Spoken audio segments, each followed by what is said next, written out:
Good afternoon, everyone. It's a little after 1 o'clock. I'll call the 11th meeting of the Planning Environment Committee to order. Please check the city website for additional meeting detail information. Meetings can be viewed via live streaming on YouTube and the city website. The City of London is situated on the traditional lands of Anishinaabe, Haudenosaunee, Lenape-Wauk, and Ottawa. We honor and respect the history, languages, and culture of the diverse Indigenous people who call this territory home. The City of London is currently home to many First Nations, Métis, and Inuit today. As representatives of the people of the City of London, we are grateful to have the opportunity to work and live in this territory. The City of London is committed to making every effort to provide alternate formats and communication supports for meetings upon request. To make a request specific to this meeting, please contact PEC at london.ca or 519-661-2489 extension 2425. At this moment, I'll ask for any disclosures of pecuniary interest. Seeing none, before we get into the consent items, Deputy City Manager Scott Mathers has a new member of his team, and I'll go to him. Through the chair, I'd like to take a moment to introduce our new Director of Building Services, Alan Shaw. He's right over here. I'll get him to stick his hand up. This is his first meeting, so I just thought that would be a great opportunity to be able to introduce him. Alan has over 20 years of professional building experience. He's worked previously with cities, including the City of Sarnia, Toronto, and most recently with the City of Hamilton. Alan has a proven track record working in high-volume municipalities and working collaboratively with staff and industry partners, and with that goal of always trying to achieve success, transparency, and positive morale within his teams. So I just want to let everyone know I'm super excited to have Alan here as part of our team, and I know he'll be instrumental in us providing more housing for Londoners. So thanks for this opportunity, and I'll pass it back to the chair. Thank you, Mr. Mathers, and welcome to what is, I feel, a very dynamic group under Mr. Mathers, and I look forward to many years of your valuable insight. I'll now move on to consent items. And I'll look to committee to see what they would prefer. Deputy Mayor Lewis, sorry.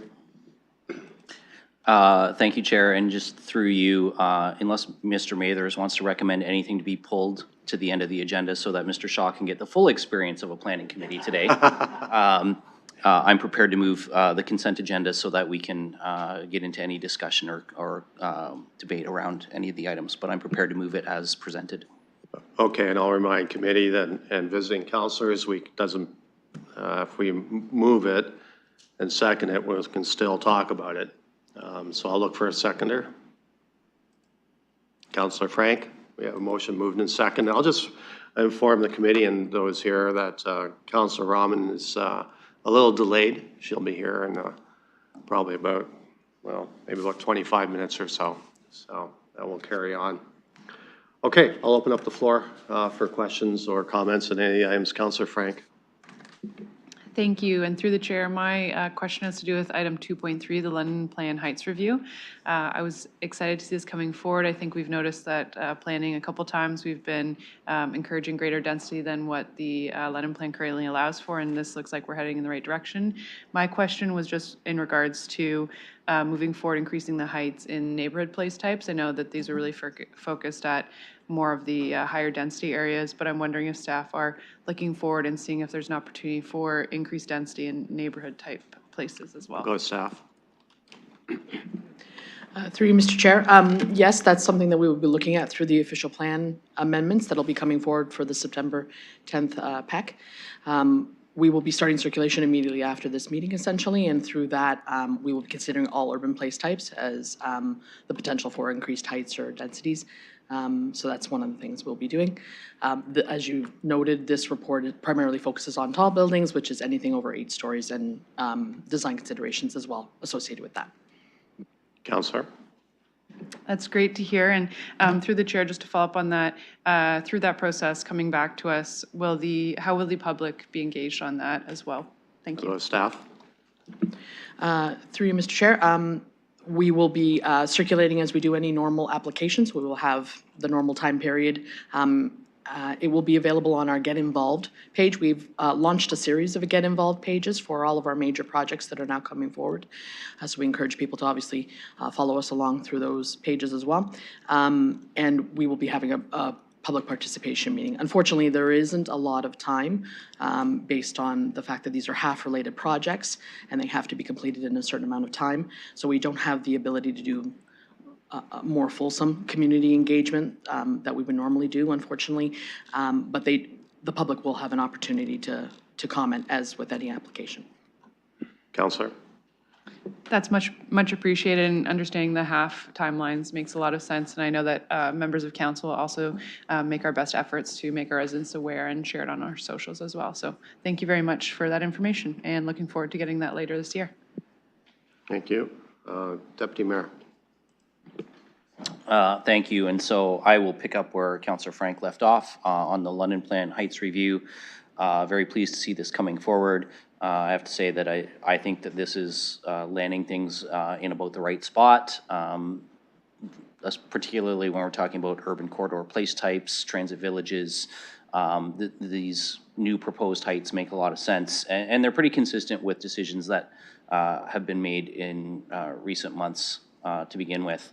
I want to also move along in terms of the monthly building division report update. Obviously, great news in the fact that our inspections are 99% to 100% within the provincially mandated timelines. That's good to see. Obviously, the increases, over 1,500 units have had permits issued for them. It seems to me that since it's a small number that are single family, that most of the permits being issued are medium or high density multi-residential, which is also good for our infill targets. However, through you, Chair, I do want to ask about the number of permits on the clock versus off the clock, because the majority of the 1,506 that were indicated, 1,162 were off the clock. So I'm wondering if we can get a little bit more information on what we're doing to get more of these permits issued on the clock.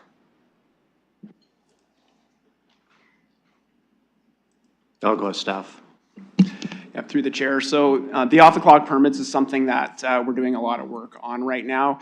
As part of that targeted actions that we brought back regarding housing supply, we highlighted that one is the item that we want to be able to spend a lot more time and bring that to the attention of the council as well and committee. So we're actually targeting a September report that's going to provide further details on our off-the-clock permits and some strategies for improving those numbers. So look forward to that meeting, that report in September. Deputy Mayor? Thanks. That's good to hear, because I continue to hear a significant concern about off-the-clock issuances for permits, and I know that sometimes that is the applicants doing with incomplete information as well, but sometimes it's an internal process that we need to address. So I'm glad to see that that is happening as well. But generally, I just think it's an appropriate opportunity to highlight the progress we're making this year in terms of the permits being issued and the construction happening. And I was asked about this earlier this week.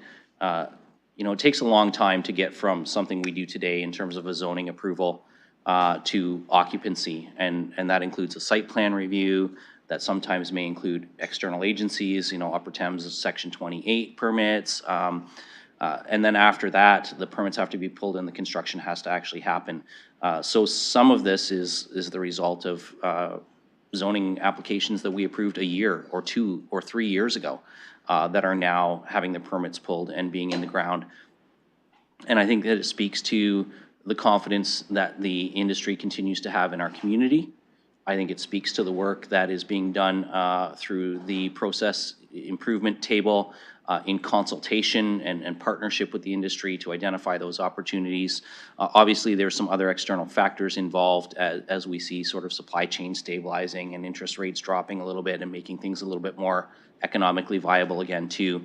But I don't want to miss the opportunity to underscore that a portion of that is due to the work of staff to improve processes, get site plan review done, get permits issued and out the door so that shovels can go in the ground and construction can start. So I just want to take the opportunity to thank the staff for the work that they've done, both in the planning department, through, I know Mr. Pease has moved on, but through his team at the site plan stage, and then of course through Mr. Wilding and now Mr. Shaw in the building division to get the permits processed and out the door. It's a team effort, and it's starting to show some really positive results, so thank you. Any other comments from committee members? I'll go to Councillor Pribble, and then I'll go to Sam, and then I'll go to Councillor Hopkins as well. Go ahead, please. Thank you, Chair, and through the Chair to the staff. Thank you for those reports, and again, very positive. One of the questions was answered, and I'm looking forward to the September report on off-the-clock permits. Very positive on track. Thank you for the building permit housing summary, because it really helps us with the percentiles and the changes. It's very helpful. Thank you for that. In 2.4, in that report, we used to, Appendix A, we used to receive also the monthly one, not just the year-to-date one. And I was, my question is if we are going to be receiving the monthly one as well, or just the year-to-date, which is the Appendix A, the one, this current one. Thank you. I'll go staff. Through the chair, with the changes moving to quarterly, it was hard to do that without providing like 5 or 6 more tables in that document, which would pretty much be the same amount of work as we were doing previously. So all that data is available, and once we have the web page that will be able to provide this in more closer to real time, you'll be able to flush out all of that information. But if there is any single month that you're interested in, we can pull that information. But it's difficult to show that in this kind of content without having a huge amount of more appendix materials. So at this point, we were just looking at providing that year-to-date information. Councillor. Thank you for that answer, and once again, thank you, because the numbers that we are seeing in front of us, we are on the right track, and hopefully we will reach our targets. Thank you. Councillor Trussell. Thank you. I'm here as a non-committee member, so I really appreciate you giving me the chance to ask some questions. My questions deal with the height framework report, and this has generated quite a few calls to my office, and quite a few expressions of concerns from my constituents already. Probably because this is tied in very much with the Oxford Richmond review that's going on. I'm trying to understand how this report fits into the broader process in light of the fact that throughout the report, these are framed as recommendations. So I understand that they're recommendations, but these are going to be at the beginning of a public participation process. So I'm a little confused about how binding these recommendations are, and how the public was engaged in coming to these recommendations. I'll go staff. Excuse me, through the chair. So this is the first step in the Heights review, which was to hire a consultant to review the current London Plan Heights, as well as their proposed framework for us to move forward with. We asked them to do that analysis based on development trends, other best practices in other municipalities, as well as interviews with development industry partners and an understanding of the development feasibility at different building heights. So this was their review based on those parameters, and the recommendations are from the consultants for us to consider. Moving forward over the summer, we'll be engaging on these heights and bringing forward a recommendation, which is not tied to these. Like, these are not binding recommendations. This is simply the consultant's recommendation for our consideration, but we'll continue the conversation and the analysis and bring forward a recommended official plan amendment for council to consider in September. Councillor. Yes, through the chair, I'd also like to better understand the time constraints on this. as I understand this, this is an across-the-board pre-zoning of different parts of the city, but there's no actual development application on the table. And so I need to understand, since there's no development application on the table, why we're using the same statutory timelines as if there were a development application on the table. I'll go to staff. Through the chair, the timelines associated with the project are because of the commitments we've made through the Housing Accelerator Fund and the plans associated with that and the work plan associated with that. So we have flexibility to provide more time and more consultation, but because this is from a Planning Act perspective, but because this is related to the Housing Accelerator Fund, we're moving forward to meet those targets. Councillor. Yes, through the chair again. In terms of the requirements of the federal requirements, there's a document between the city and the federal government regarding the funds that sets out these requirements, I take it? Go to staff. Through the chair, I'll just speak to the actual Housing Accelerator Program. So as part of that program, the federal government we had to provide some thoughts on how we could achieve the various objectives that they were trying to get. And one of those objectives was to provide for pre-zoning within certain areas of the city. However, there's a complete public process, and we'll be driven by council. So we've highlighted a time frame that we think that we can hit if it's something that council, and of course, taking into that input from the community, if we feel that that is appropriate, council will be able to proceed. There's no commitment to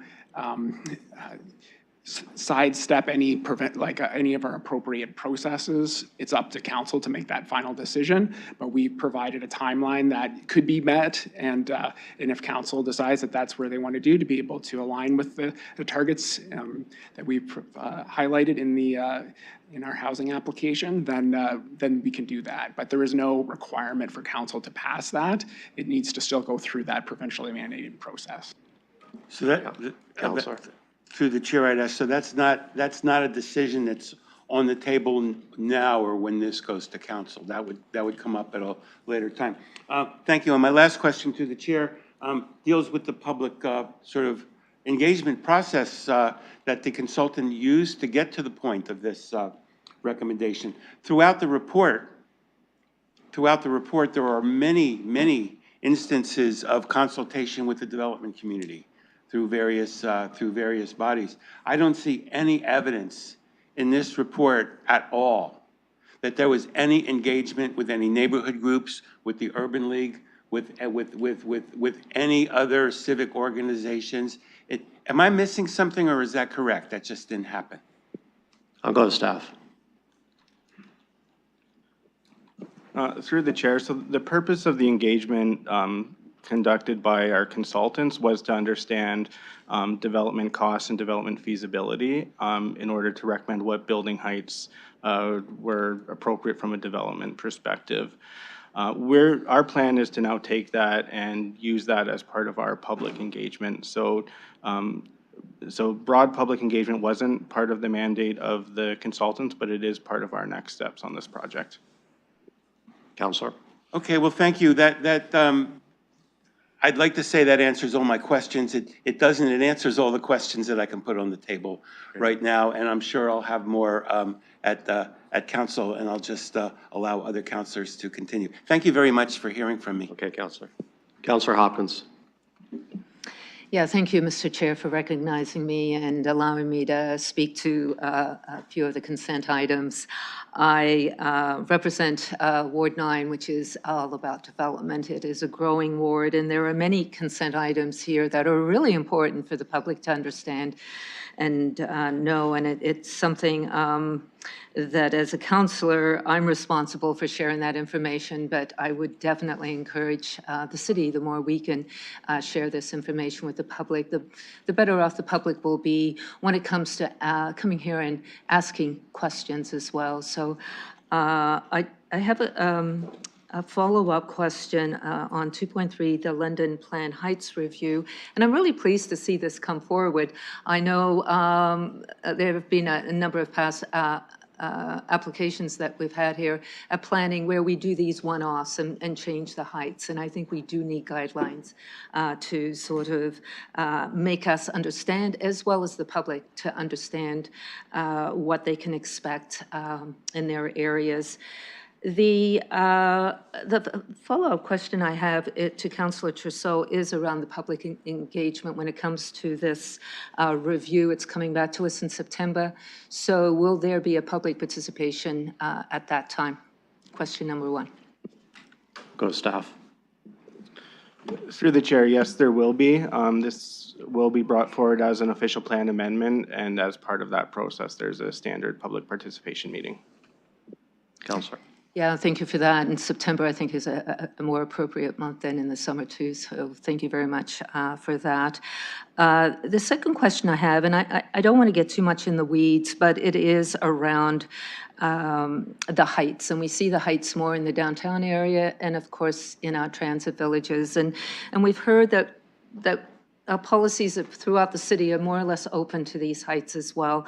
And I'd like to, just from a higher level, have a better understanding what determines sort of that transit hub. Do we, is this part of that review, or if you can just give me on high level, without getting too much into the details, how you as staff would look at this review and determining where these transit villages are appropriate, just a general idea. Through you, Mr. Chair. No. Go to staff.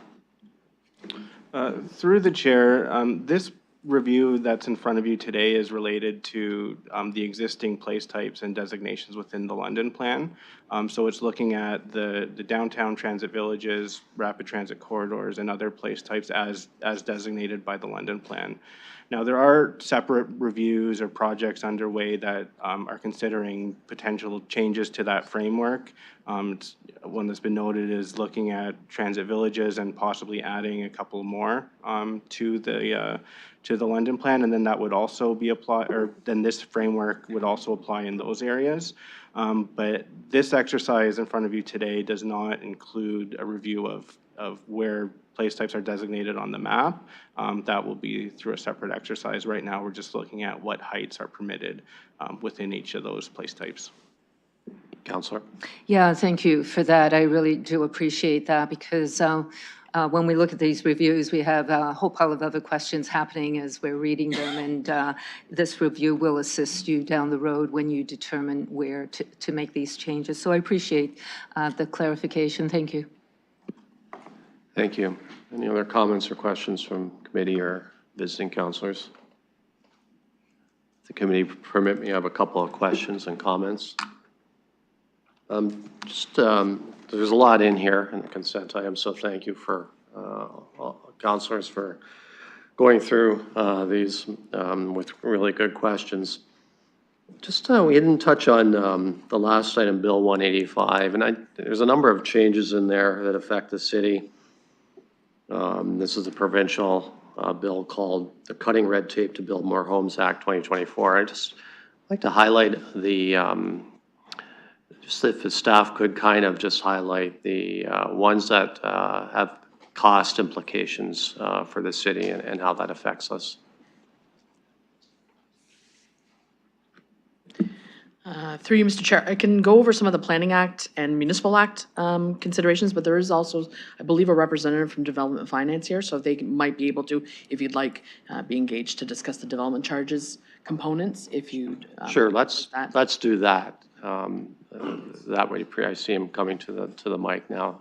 Please, sir, if you could just highlight, don't have to go into it too deep, but just to give, council and public a bit of insight on how this affects us from a cost point of view. Through the chair, thank you very much.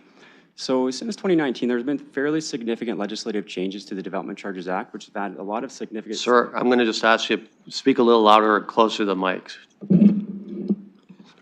Is that a little better there?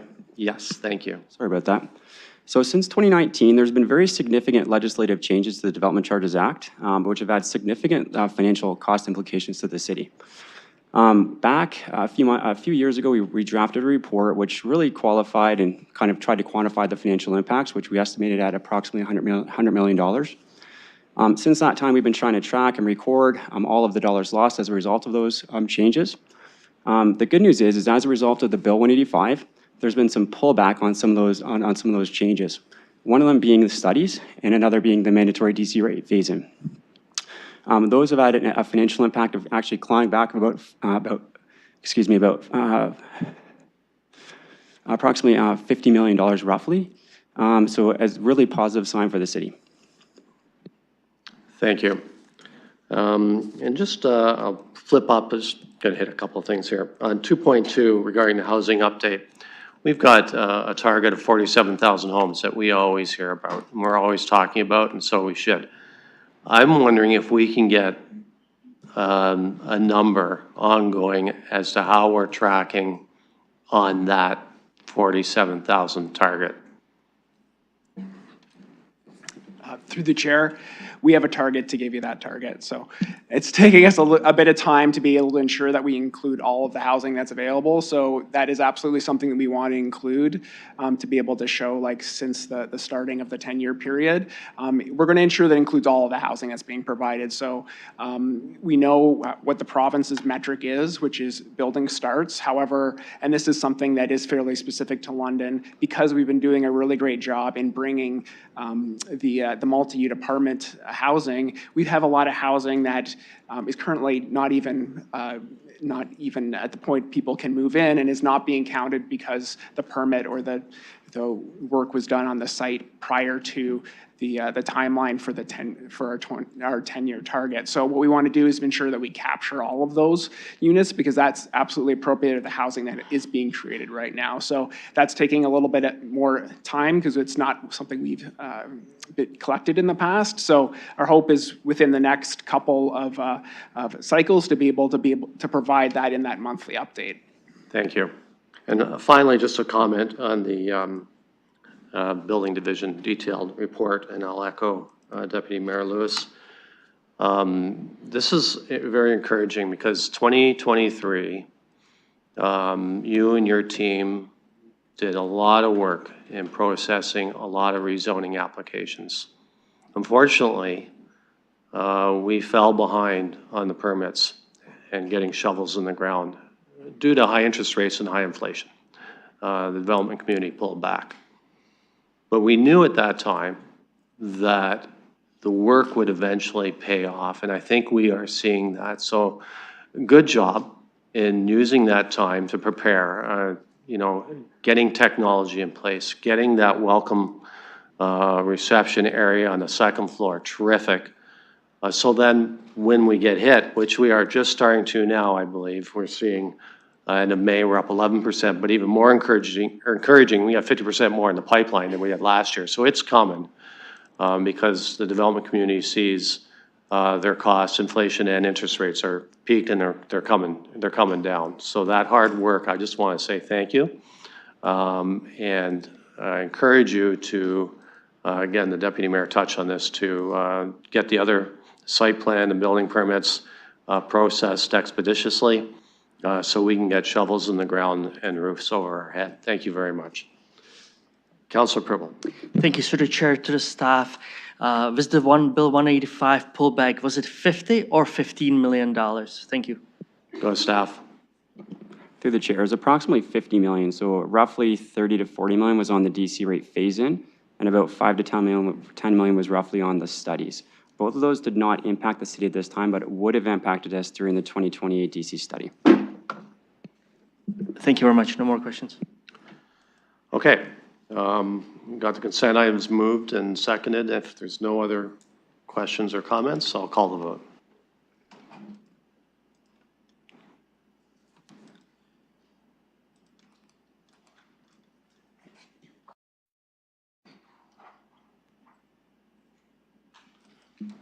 Closing the vote, the motion carries 5-0.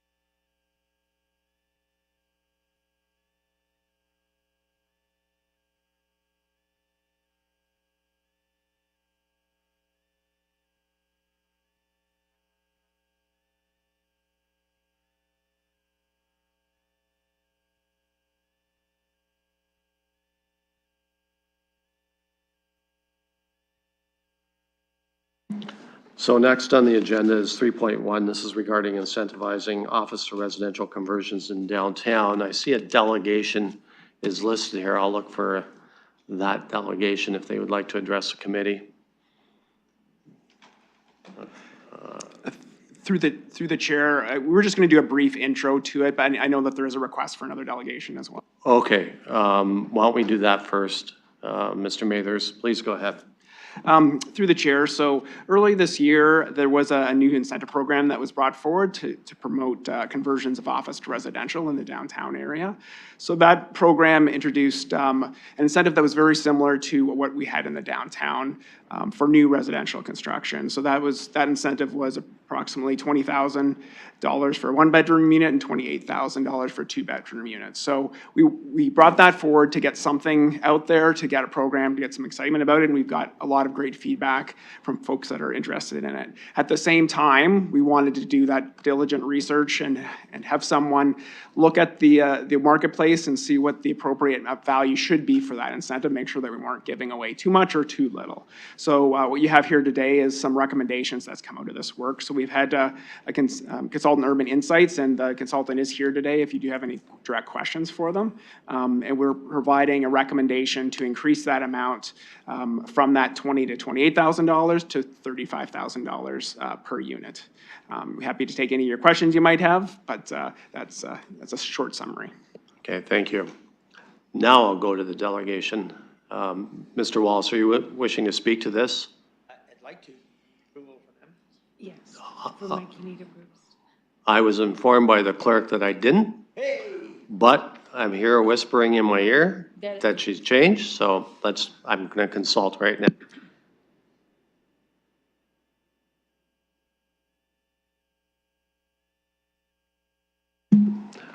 My misunderstanding, my fault. Yes, we do need a motion. Councilor Rahman, seconded by Deputy Mayor Lewis, and I'll call that vote. I'm sorry, that was my fault. It wasn't. Closing the vote, the motion carries 5-0. Okay, please go ahead, Mr. Walsh, you have 5 minutes. Thank you, Mr. Chairman.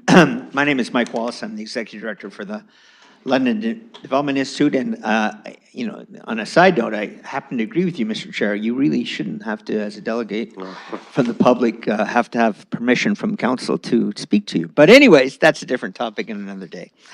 I'm here in support of the staff report and recommendations of introducing the 3 programs that are involved in improving the incentive program for the conversion of office to residential in the downtown area. The report that was done by Urban Insights and their team was very thorough. I think it was about 80 pages long for me to read. But anyways, I'm sure you all read it. They do have a summary that they have attached to the agenda, which is an excellent summary. We are supportive of conversions. I think the report shows clearly that it's not a cheap and easy process, and it doesn't affect every building. But I know a number of my of LDI's, London Development Institute's members, are currently in the process or looking at conversions in the downtown of buildings that are either virtually empty or very close, and that this conversion option is something that's on the table with them, and the incentive is needed for to make it a viable project. Just for your information, I'm sit on lots of committees here, and just recently I was sitting on another committee where Colliers has done some work. It's not done yet, so you haven't seen it yet, but they clearly indicate that on the affordable housing piece, 1 bedroom is it looks like the largest demand in terms of need of housing for the City of London. And in most of these cases, you will see that these will be 1 or 2 bedroom units that get converted. They won't be very large. There are lots of challenges with the sprinkler right out there never goes down after it's done. I'll ask anyone who's on Zoom, please put yourself on mute, please. We're hearing you in chambers. I thought I was. Go ahead, Mr. Wallace. No, I will add 15 seconds to your time. No problem. there is an interconnection with the ability for the industry to redevelop their properties to residential housing to help support the vitality of downtown and include some more options for more affordable housing that a single income will be able to support. And so it's a win-win all the way around, I think, and we appreciate all the work that the staff have done on this project. I don't know if the answer is exactly the number that's being recommended. We will see in time, but we are certainly appreciative of the support the city is providing on that conversion. And that's all I have for today. Thank you, Mr. Mayor. Thank you. So now I'll open the, this item for committee members. Councillor Frank. Thank you, yes. And through the chair to either our staff or the consultant, I'm just wondering, with these incentives for conversion, are they also stackable potentially with our future affordable housing CIP programs that we know that staff are working on, if people can stack across all these CIPs? I'll go with staff. Through the chair, yes, absolutely, it will be able to be stacked, and that's something that we think is going to be very fundamental to be able to help with our roadmap to 2.0. We presented at CAPS yesterday, actually, so this would be something that you could stack with affordable housing amount as well. Councillor. Thank you. That sounds very exciting because I know that the more incentives are available, the more likely these things will happen. I am wondering, because you did reference that the consultant, when they were doing work, was looking around to see like how much is too much and how little is too little to kind of get a good price point. I'm just wondering if the consultant has any information or any scoping on if the incentives that are kind of happening across Ontario, I assume across Canada, if they're actually driving up the market in general for this, for some of the, whether the supply or the labor costs. I know that with some of the federal programs for incentives like heat pumps and cold climate air source heat pumps, that actually changed some of the price points. And so I'm just wondering if that was taken into consideration. I know that we're just one city in Ontario and Canada, but I am wondering at what point there is some cost escalation from the corporate side of this coin. I'll go with staff. Yeah, through the chair. So we have our consultant here, Ryan Winsey, is going to be able to provide a little bit more feedback on that question. Please, sir, go ahead. Thank you for the question. And Mr. Chair, committee members, we took a comprehensive look of the programs that were specifically focused on office to residential, Calgary being the #1 municipality. Everyone talks about Calgary. And so as we looked at their program and understood the differences between the Calgary approach and London approach, this is a made in London approach. I'm not aware of any other program that's tailored to Ontario that's being introduced, which London is considering. And so there are other programs out there that help with conversions. We didn't look at the detailed micro programs. They all make a difference. And so when you look at any type of incentive or program, it's to look at different unit sizes and to achieve a specific type of target. But ours were looked a little bit more macro scale at the office to residential. And the financial performers that we prepared looked at the cost benefits and the analysis that could lift a project up to about a 30% return on its investment. And so when we looked at that with the financial funding in there, we thought that was a good place for London. It's a tiered approach, and so there's some checks and balances put in place, and some money's put towards the financial feasibility of the technical studies to help out people that are doing it for the first time. So, you know, there's a range of developers and property owners out there. So the program's tailored and is unique in Ontario and Canada. Councillor. Thank you. Yes, I appreciate the information. And I guess more of my question was interested in knowing if the development community is increasing costs on their side, but I assume probably as a consultant you would not have that information or those pro formers. But I appreciate the background on how you came to these numbers. Thank you. Okay, I'll look for other. Deputy Mayor. Thank you, Chair. And through you, while I'm not opposed to enhancing the incentives to get units created, I know we've had three, I guess I'm going to call them expressions of interest for now because only one grant has actually been issued at this point, so other things are in process. But when we're talking about increasing the incentive, one of the things that's in this recommendation is an application fee exemption. And I'm wondering what the dollar value of that on average might be representative of, in addition to the 35,000 that we're talking about. Because if we're exempting fees that we would normally collect from other builders, that's another financial incentive. It's, I know it's foregone revenue for us, and it's not a direct cost, but it is still foregone revenue, and it is still having an impact on the cost of these conversions. So I'm wondering, ballpark, because I know each project would be, dependent on site-specific conditions, but I'm wondering what typically we are foregoing in application fees if we grant those exemptions. I'll go staff. Thank you. Through the chair, included in the report is the breakdown of those different application fees, and based on the 228 units that we're hoping to fund, it is approximately 375,000 that we'd be foregoing. Deputy Mayor. Okay, I do appreciate hearing that. That's not an insignificant number.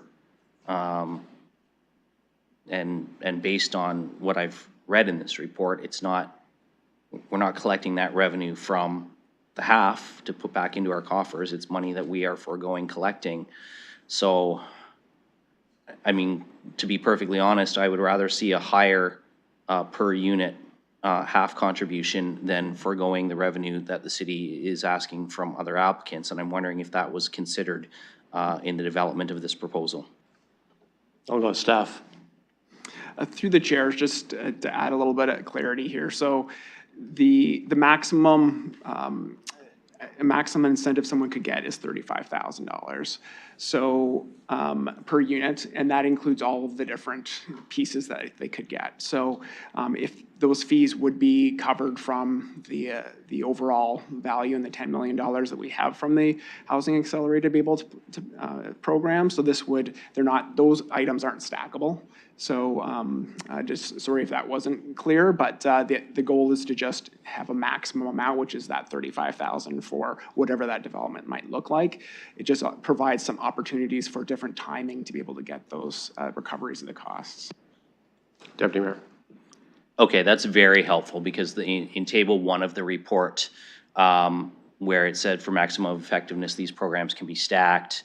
I read that as that these could be stacked on top of the 35,000, but if that's part of the 35,000, then I'm much more comfortable hearing that answer and can be supportive of that. Councilor Rahman. Thank you, and through you, I just wanted to follow up on actually some of the questions Deputy Mayor asked. So my understanding is that the 375,000 represents 6 applications, of which we've received 2 expressions of interest in 1 application at this point. Go to staff. Through the chair, yeah, that's the estimated value. But, and again, even for those applications that have been submitted, we provided some value of what the additional cost would be to top them up to the 35,000 as well. Councilor. Thank you. And then within the motion itself, I don't see anything related to the $2 million cap. I'm just wondering, does that need to be clarified for the motion? I'll go to staff. Through the chair, you're correct. That wasn't detailed in the motion itself. We provide a little bit of discussion within the body of the report. So if that is something that could add clarity, I think that would be very valuable, that we are removing the cap of the $2 million. Councilor. Thank you. I'd be prepared to move that and move that as either included in the initial motion or amend to add that removal of the cap of the 2 million.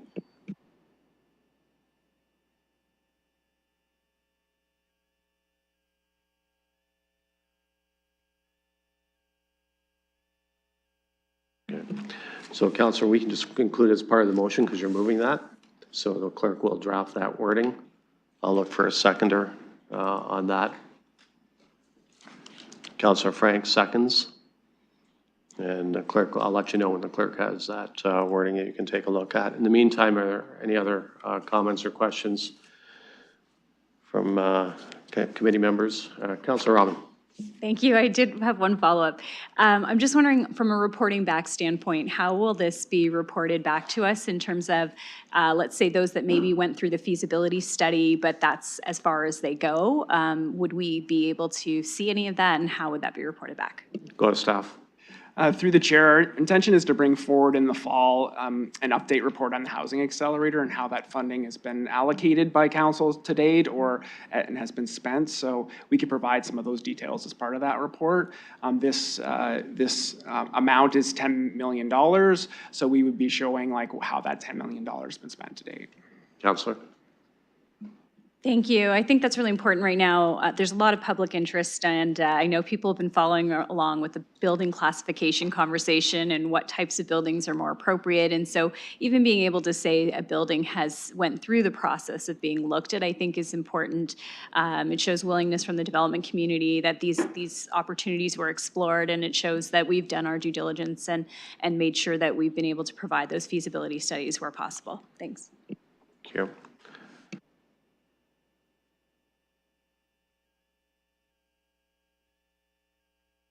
The clerk is almost ready with the wording. Any other comments or questions? Before, if the committee will allow me, I'll just quickly comment here. This wouldn't be possible, I don't think, without the Housing Accelerator Fund. We were the first city in Canada to get access to the fund, and it's a direct result of the work that you've been doing that I spoke to earlier. The federal government realized that London is ahead of the curve in doing innovative, good work on finding ways to address our housing shortage. So good work on that. This is going to be a very interesting exercise. I know other cities are looking at office to residential conversion with changes to remote work and the impact it has on downtowns. However, in speaking with developers, I know that there is a challenge in, it sounds good, but there's a challenge in converting a building that was built for office to residential, and it could include a considerable cost. So it will be interesting to see if, you know, what amount of money will make it enough to incentive, make the numbers work, so to speak, for the private industry to address this issue. And if so, if this works, it's a win-win. It helps our situation downtown. It also helps get more units into the supply for housing. So $10 million to get this off the ground is terrific, and I really look forward to seeing the innovative ideas that come from our people that are actually going to figure out how we do this and to get houses out of offices. So I'll ask the clerk, as the wording up, so refresh your screens, you can get the wording. It's AIV.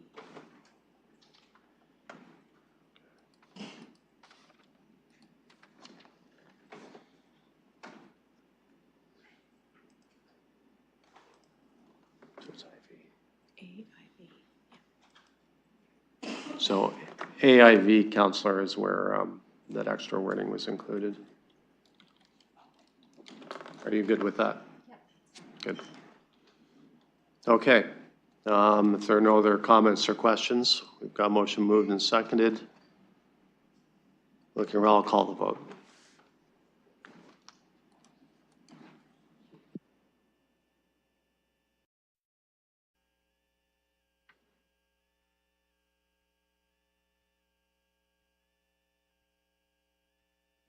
Closing the vote, the motion carries 5-0. Okay, thank you. Moving on to item 3.2, which is 1 Fallon's Lane. I'll look for a motion to open the PPM. Councillor Rahman, seconded by Councillor Frank. I'll call that.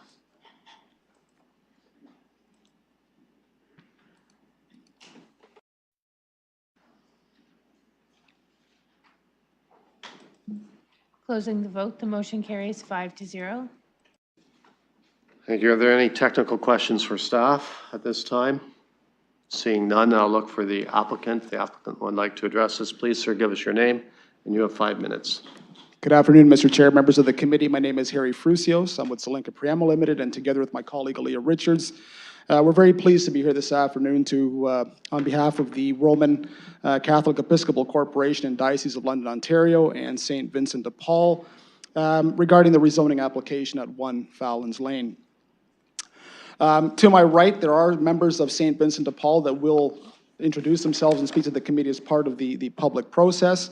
However, we just want to begin by thanking staff for their efforts in processing this application, and also their efforts in processing the other applications that were part of this process as well, and doing that in a timely and effective manner. We do support the staff recommendation to approve the proposed rezoning that will permit the construction of a 6-story building containing 73 units to be developed by St. Vincent de Paul.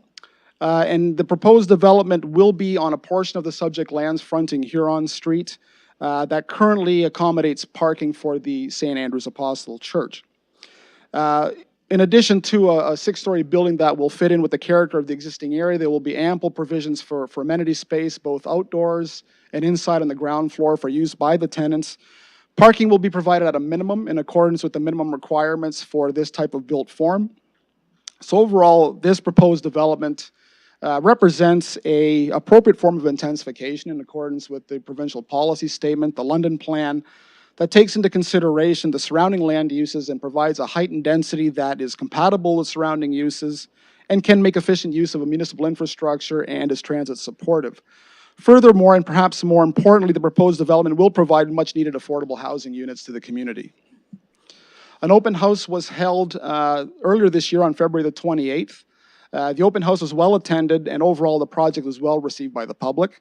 We have continued to have follow-up conversations with tenants from Chisholm Place Housing Cooperative, the neighbors immediately to the east of the proposed development. We are confident that any remaining concerns as identified in the staff report have already been or will be addressed during the site plan approval process, which is currently in progress. We do want to thank all of the neighbors for their valuable input during this process, and we do wish to confirm to everyone that there are no adverse impacts anticipated as part of this proposed development. For the committee's information, an application for consent has also recently been approved, which will create the lands to be developed by St. Vincent de Paul for the proposed development. We are hopeful that all approvals will be finalized shortly to allow the proposed development to commence later this year in the fall of 2024. Overall, we believe that the proposed development will be a benefit not only to the surrounding area, but to the City of London as a whole with the increased supply of affordable units. Therefore, we respectfully request Planning Committee to endorse the staff recommendation to approve the requested zoning amendment, and we do agree with the amended bylaw that has been attached to the added agenda. We thank Planning Committee for allowing us the opportunity to present this application on behalf of our clients, and we are available to answer any questions you may have. Thank you.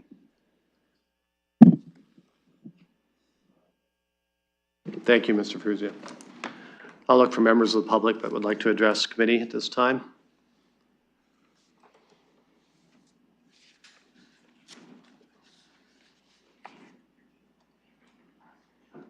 Please, ma'am, give us your name, and you have 5 minutes. Through you, Chair. My name is Elizabeth Norris, and I'm here representing units 20 to 25 from Chisholm Place Housing Cooperative. First and foremost, I'd like to say that we are not NIMBY neighbors, we are YIMBY neighbors, and we're excited for this application to go through. We do have some questions. We are on the property line immediately west of the project.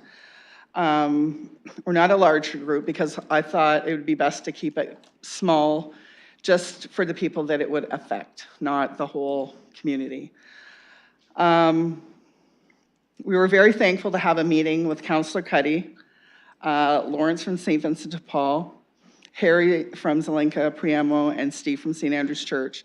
We had a long list of questions that day that were mostly answered. I'd also like to thank Aaliyah from Zelenka Preamble for her excellent email communication regarding some further questions. The two ongoing concerns that we have are the construction traffic. Our concern now is during construction, traffic will be additionally impacted. Huron and Cheapside have become our de facto cut-throughs to avoid the Highbury and Oxford construction. Most days, Huron and Cheapside are a parking lot from 3 to 6 p.m. We're also concerned with the new application for 1453 west on Huron, that will further impact our traffic concerns. The drainage, we're concerned about plans for drainage during construction. Most of these have been answered through Aaliyah. We just don't want our backyards and our basements flooded, considering, with that flash flood that we had yesterday, I noticed a few buildings that backyards were flooded. So these are, Aaliyah assured us that there shouldn't be an issue with this, and again, thank you so much for that. And that's really all the, those are the only concerns that we have at this time. Thanks you for listening and appreciate your consideration when this project is being built. Thank you. Thank you, Ms. Norris. Look for other comments from the public. Please, sir, give us your name and you have 5 minutes. Yes, Mr. Chair, my name's Larry McKenzie, and I'm the Chair of the Affordable Housing Committee of the Society of St. Vincent de Paul, London. And I have with me today our distinguished guests, one, our national president of St. Vincent de Paul, who happens to live in London, so she's delighted to be here today, Linda Dollard. And I have our local president of the Council of St. Vincent de Paul, who'd also like to say a few words. So, Linda?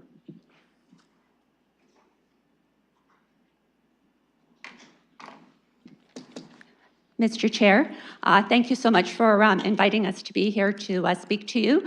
And thank you, Larry, for the introduction. As he said, I'm the president for the Society of St. Vincent de Paul National Council of Canada. And in 2021, the National Council promoted or launched a campaign in order to promote the concept that safe, secure, and affordable housing is a human right. And since then, we've had St. Vincent de Paul communities across Canada do things in different ways in order to promote this concept. We've also had communities across Canada, including Halifax, Nova Scotia, Toronto, and London, Ontario, as well as BC, actually implement projects to build affordable housing units because there is such a great need, which is amazing. I also wanted to speak from the international level. St. Vincent de Paul is present in over 150 countries across the world, and the US is actually one of the top providers of affordable housing projects, which is amazing. I'm also part of the London project, being a member of the fundraising committee, so I'm really happy to be part of it. And I also want to say thank you so much to the City of London and to our city councillors for your tremendous support of this very important project. Thank you so much. Thank you. Mr. Chairman, my name is John Kettelaars, and I'm the president of the St. Vincent de Paul Society, London Particular Council. We have been in London, our society has been in London for over 160 years, and we provided those in need with food, clothing, and furniture. And it is only natural that we would extend our services to the needy of London with affordable housing. And therefore, I'm pleased that with the help of the city, we are allowed to build like that. And we'd like to be around for another 161 years and build more of these houses. Thank you very much. Thank you, sir. And Mr. Chair, I'd also like to thank the people who've helped us in this development. The congregation of the St. Andrew the Apostle Parish, who welcomed this project to their site. It wasn't an easy decision, but they seen the need in the community and they wanted to respond. The diocese of the London Roman Catholic Diocese have been very helpful to us in this process. Also, the 15 people on our committee, both on the committee, the Affordable Housing Committee and the Fundraising Committee, are working diligently to promote this project. Our professional team is Zelenka Preamble, Devonshire Consulting, Cornerstone Architecture, and D. Grant Construction. As well, and today I'd like to thank you all, the councillors and committee members and staff, for your dedicated and hard work to help make our dream of helping and assisting people in need with proper affordable housing and making that dream a reality. So thank you very much, and hopefully we'll see approval. Thank you. Thank you, sir. Look for any other speakers.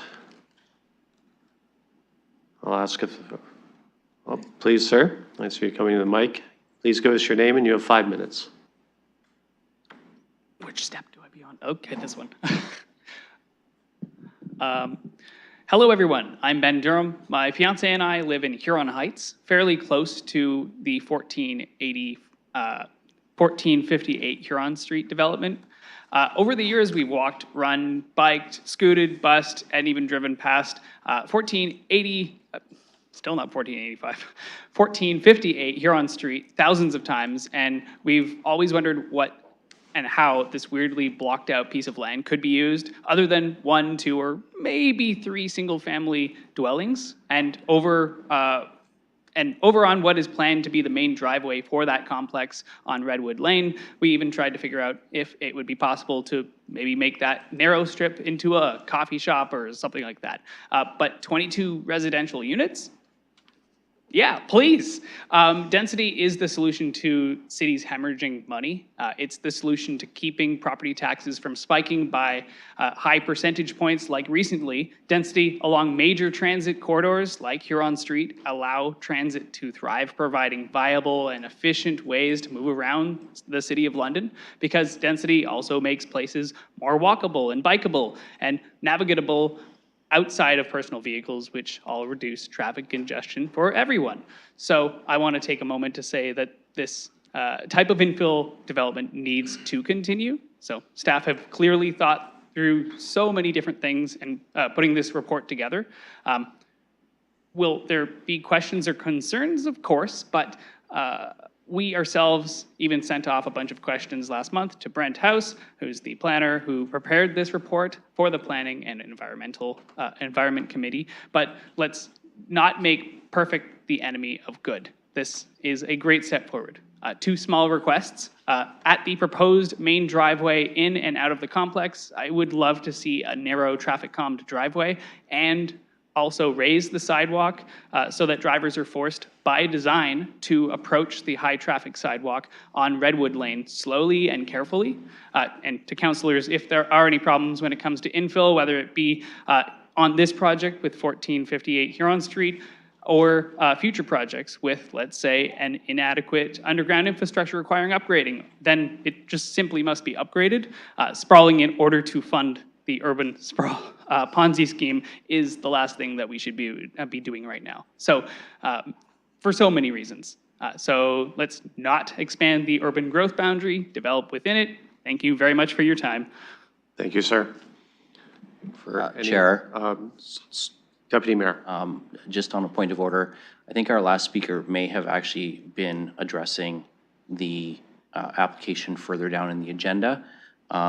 Rather than the one Fallon's Lane, as I heard him referring to Redwood Lane, and that's actually later in our agenda.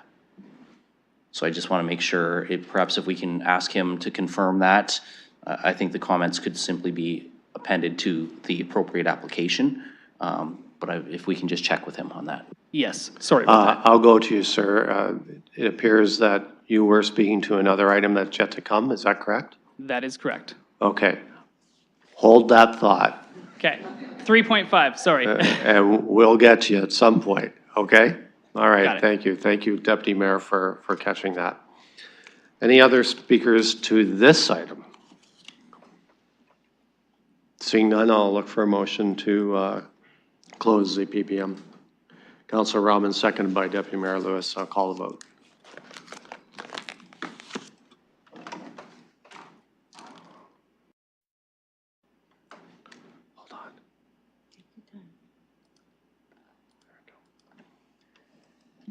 Closing the vote, the motion carries 5-0. Thank you. I'll put the item on the floor. Deputy Mayor Lewis.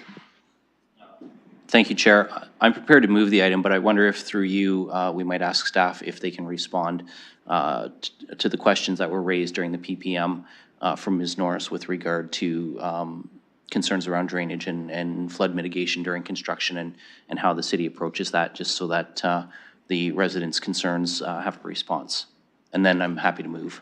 Okay, I'll go to staff on those two points that was raised by member of the gallery. Thank you. Through the chair, based on the grading plan reviewed through the site plan application, stormwater is being contained and controlled within the site limits and will be directed to the city right-of-way. So no impacts are anticipated to the adjacent properties at this time. The construction traffic will access the site off of Huron Street, as that is the only viable road at this point. We don't want them using Fallon Lane and going through the existing parking lot. So as of right now, the construction access is off of Huron Street. Deputy Mayor. Thank you. So I'm just going to ask two questions of staff just for clarification, because I know that Ms. Norris will ask me about them later if I don't.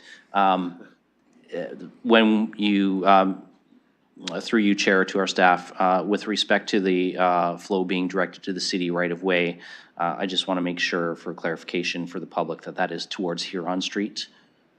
Go to staff. That is correct. The overland flow is being directed to Huron Street. The underground pipe stormwater is being directed to Fallon's Lane. So nothing is being directed to the adjacent properties. Deputy Mayor. Thank you, Chair. And just one final point of clarification with regard to the construction traffic.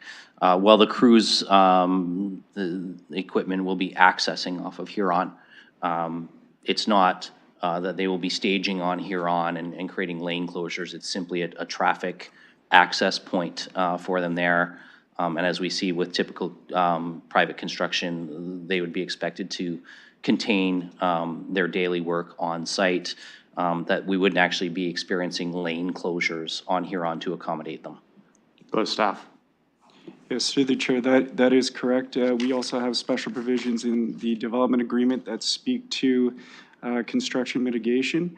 The only road closures will be on Fallon's Lane. That's where the servicing is being connected to. No servicing is being directed out to Huron Street. Deputy Mayor. Thank you for that. I think that answers those questions. And I had the opportunity to meet Ms. Norris in Councillor Cuddy's office earlier, and I had indicated that you know, there might be some lane closures while connections are being made, but those are typically not the full duration of the construction, but limited to the period of time when the construction is actually connecting to the servicing. So I hope that that answers those concerns from the resident thoroughly there, and I am prepared to move the staff recommendation on this. Okay, and I'd be pleased to second this motion as well. So I'll go to committee members for comments or questions. Councillor Cuddy. Thank you, Chair, and through you, and I'll be very brief in my comments. Thank you, first of all, for inviting me to attend your committee today. I'd just like to take a moment to thank members of St. Vincent de Paul, Mr. McKenzie, John, other members who I haven't met. Thank you for coming today. I also want to thank Ms. Norris and her group from Chisholm Place for meeting with us and for alerting us to their concerns. But Chair, I'll just go back briefly to St. Vincent de Paul and Mr. McKenzie and his group. Chair, this is the most professional group I have ever worked with in my experience. I want to thank them for the hard work they've put in. It's a tremendous project, Chair. You know, Deputy Mayor Lewis and I had the opportunity in 2023, when it was first introduced, to speak. And Deputy Mayor Lewis, while he doesn't think I listen to everything he says, he happened to make the comment, affordable housing should not be a privilege, it should be a right. And he was absolutely correct when he said that. And this is giving people, Chair, the people that do work, that have the opportunity to make an income, but just barely make an income, to live a sustainable life. And I am so grateful to St. Vincent de Paul and the work that they've done, and to St. Andrew's Church and to the diocese for cooperating. We need to see more of these developments in this city. and I'd be pleased to be a part of them in the future. And again, Ms. Norris, thank you and your group from Chisholm. Thank you for working with us, and staff, thank you for all the work that you've done on this. Thank you, Chair. Thank you, Councillor Cuddy. Are there any other comments or questions? Deputy Mayor Lewis. Thank you, Chair. I'm going to be really brief. I don't need to repeat everything that Councillor Cuddy has said. I think that this is a very good development. I know that Mr. McKenzie reached out to me very early on, and we had a couple discussions. And while this is not a half project, earlier we mentioned how we were the first city to receive the half funding. Well, here we are now being the first city in Ontario where St. Vincent de Paul is starting an affordable housing project. I know that the organization does them in other jurisdictions, particularly in the US. But for me, what is exciting and good news about this is we have a new player in London entering the affordable housing arena. And that is something that we desperately need. And so I did want to take the opportunity to thank everyone from St. Vincent de Paul for your interest in taking on this challenge and doing it here in London. That's, again, I said earlier, it speaks, some of these things speak to the confidence the industry has in our community, but I think the work that you're doing also speaks to the recognition of the need in the community, and that is most appreciated, so thank you for that. Any other comments or questions? Just from the chair quickly, I don't want to steal everyone's thunder here, but I have to echo the words from my fellow committee members and councillor. I spoke earlier about the work that staff does, but the housing crisis that we're faced with in London cannot be addressed just by the city. We need the important nonprofits that are stepping up and the people that raise the money for these things to happen. St. Vincent de Paul and this project I became aware of when I attended a fundraiser, and I was excited and couldn't wait to see it come before PAC. I want to thank the parishioners at St. Andrews as well for the great work, and I look forward to seeing you here again with some other exciting projects. And thank you very much from the chair. If there are no other comments or questions, motion moved and second, I'll call the vote.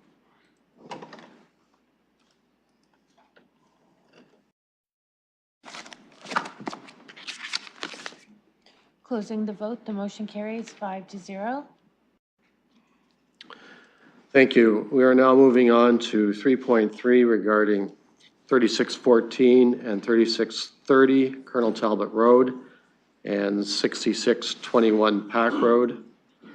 I'll look for a motion to open the public participation meeting. Councillor Rahman, seconded by Councillor Frank, and I'll call that vote.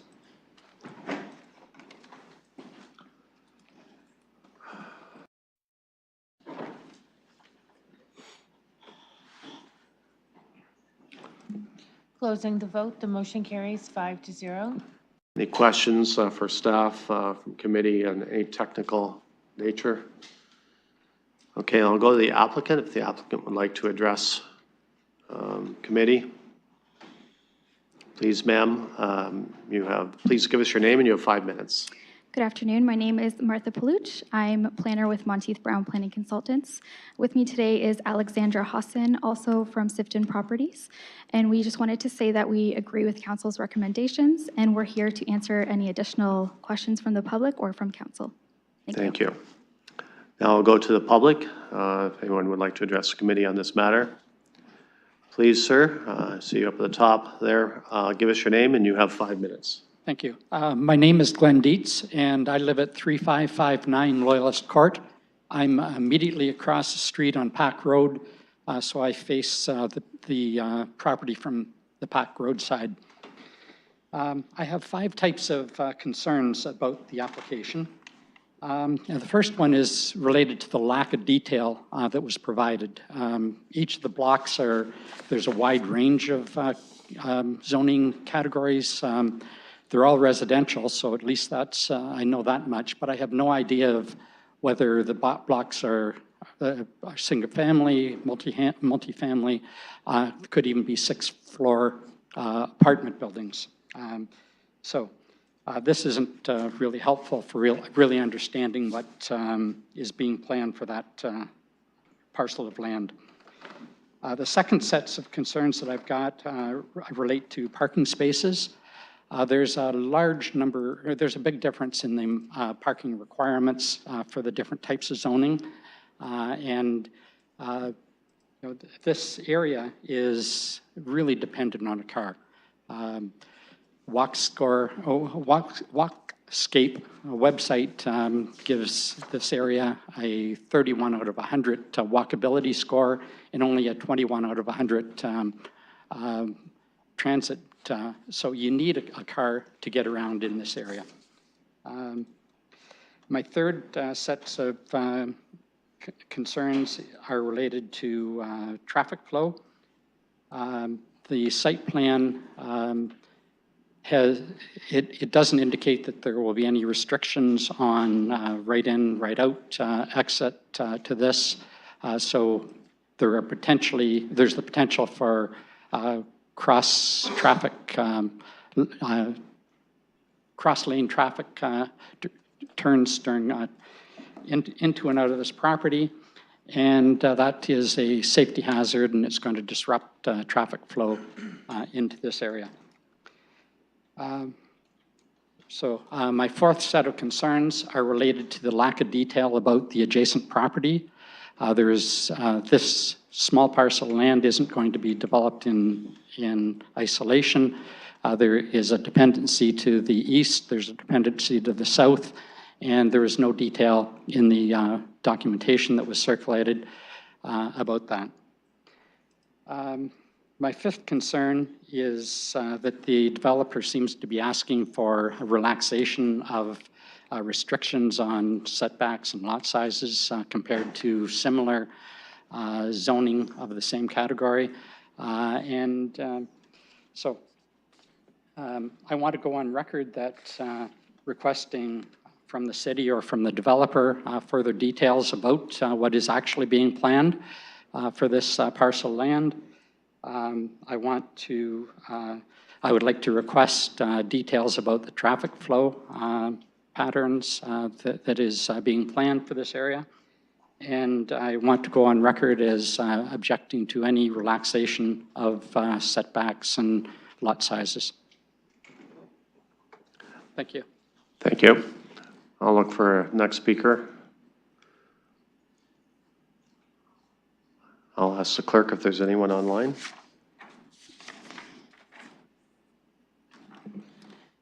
Mitchell Harrison. Yes, hello, thank you very much. Please, sir, go ahead. You have 5 minutes. Thank you. I just want to to express an objection to agenda item 3.3, 3614 for 3630 Colonel Talbot Road and 6621 Pack Road. Speaking on behalf of my grandmother who lives at 6499 Pack Road, adjacent to the plan, and wish to request that the city defer this application as part of a letter that many of us sent in this morning, and we stand by the presentation that will be made by Jeffrey and Joanne Campbell following this. Thank you. Thank you, sir. I'll ask clerk for the next speaker online. I'm not sure if she's here. Amber Spencer? Ms. Spencer, are you online? She's not online. Okay, Please, thank you. Proceed to Jeffrey Campbell if possible. I'll ask the clerk for the next speaker. John Flaherty? Mr. Flaherty, are you online? Yes, please defer to Joanne Campbell. Please, sir, go ahead. You have 5 minutes. Please defer to Joanne Campbell.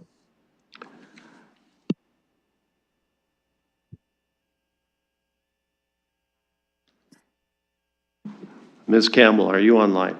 No, I'm here. There you are. There I am. Wonderful. I think everybody that's on that list, as Mitchell just said, they're asking for Jeffrey to present, and then I'll follow up after Jeffrey, and Jeffrey's online. So you want me to go to another person? Yes. You don't have to, if you You could guys just. should get this straight before you come here and Well, let me there's no know. mechanism to get straight. That's the Okay. problem. So who do you want me to go to? Jeffrey Campbell, and Miss- he's on the screen right now, so Okay, he's Mr. online. Campbell, we're going to go to you. You have 5 minutes, and then we'll go back up there. Please go ahead, Hello. sir. Hello, and to the chair and committee, thank you for having me today. My name is Jeffrey Campbell, and I'm here representing my grandmother, Christine Flaherty, the owner and resident of 6499 Pack Road in London, Ontario, regarding the implications of this proposal on her property. The City of London designated 6499 Pack Road as open space and environmental review under the Southwest Area Plan. This original plan was prepared using the AECOM Natural Heritage Study Report, March 2010, which was the basis of the environmental constraints framework used to identify the natural heritage system that required protection. The report identified no natural heritage features, natural heritage systems, or other areas recommended for consideration in the area surrounding 6499 Pack Road. And furthermore, the Dingman Creek Subwatershed Study identified 6499 as an agricultural property containing no natural heritage features. To date, no environmental impact study has been conducted on the property. The Southwest Area Plan was referred to the OMB with a decision reached on April of 2014. The parties included the Sifton Properties, Green Hills, York Development, Southside, among others. And in the decision, it was noted that a great deal of time was spent by the relevant parties, including the city, to arrive at a resolution of differences concerning the natural heritage and open space policies of the plan. It's important to note that despite the above statement, the City of London and relevant parties did not include Christine Flaherty. As a result of the OMB decision, amendments were made to the areas designated on the map for open space and environmental review, as well as the policies in the secondary plan. The resolution referred to above was to place the open space designation squarely on 6499 Pack Road and amend the relevant parties' properties to medium and low density residential. In fact, the open space environmental review designation now covers 100% of 6499 Pack Road up to the property line, as per Schedule 9 of the Southwest Area Plan. It's highly unusual for natural heritage feature to be identified precisely along property boundaries. Given the impact of this OMB decision on 6499 and the city's participation, it would have been reasonable for the City of London to confer with Christine and complete a natural heritage study and environmental impact study for her property to establish the evidence or lack thereof of natural heritage features. The OMB resolution is the constructive taking of private property, as regulatory measures have deprived the owner of all reasonable or economic uses of its land. Furthermore, the Southwest Area Plan includes language regarding the fair distribution of responsibilities and resources. Section 20.5.16.8 states that the successful completion of the Southwest Area Planning depends on the cooperation of the owners and land developers to share in the equitable and fair distribution of uses as required by the plan. All official plan, subdivision, zoning bylaw, amendment, and site plan applications shall be required to be included a statement of conformity with the requirements of the plan to be considered a complete application. The Sifton proposal before us today identifies 6499 Pack Road as a future neighborhood park, as per their drawing 1. Castles, the lawyers for Christine Flaherty, have been in touch with the city regarding their intentions to expropriate the land as a future public park. And we are in receipt of a letter from the City of London dated July 15th of 2024, stating that the city has no intention to expropriate the property. Sifton's identification of 6499 as a future park violates policy 20.5.16.8 mentioned above, and as a result, their proposal is not in conformity with the Southwest Area Plan. The Sifton proposal and supporting reports rely heavily on the concept of a complete corridor as justification for the removal of wetlands on their development site and for future stormwater management, as per the report presented today. Their proposal references many studies within their submission that rely on 6499 for their proposed hydrogeological and water balance design, mitigation, and implementation strategies, which is not permitted. There are also numerous references to Wetland D in their natural heritage reports that are covering amphibian breeding habitat, vegetation communities, movement corridors, turtle wintering areas, etc. Christine Flaherty did not consent nor provide access to have any of these studies completed on her property, meaning they were either obtained by way of trespass or are speculative in nature and cannot be included in this proposal. For the reasons outlined, we request that the City of London refuse, or at the very least defer, this approval to Sifton until they can demonstrate that they are able to develop the land without reliance on 6499 Pack Road for stormwater 30 seconds. hydrological and water balance design, open space or wetland compensation and restoration. With that, that wraps it, and thank you for your time. And I would just like to state that as a family, we are pro-development, and we do understand the need for more homes in the region. We do not feel that it is fair and equitable to do so in a way that is at such expense to our grandmother who's lived in this location for many years. With that, I thank you again for your time and turn it over to. Thank you, sir.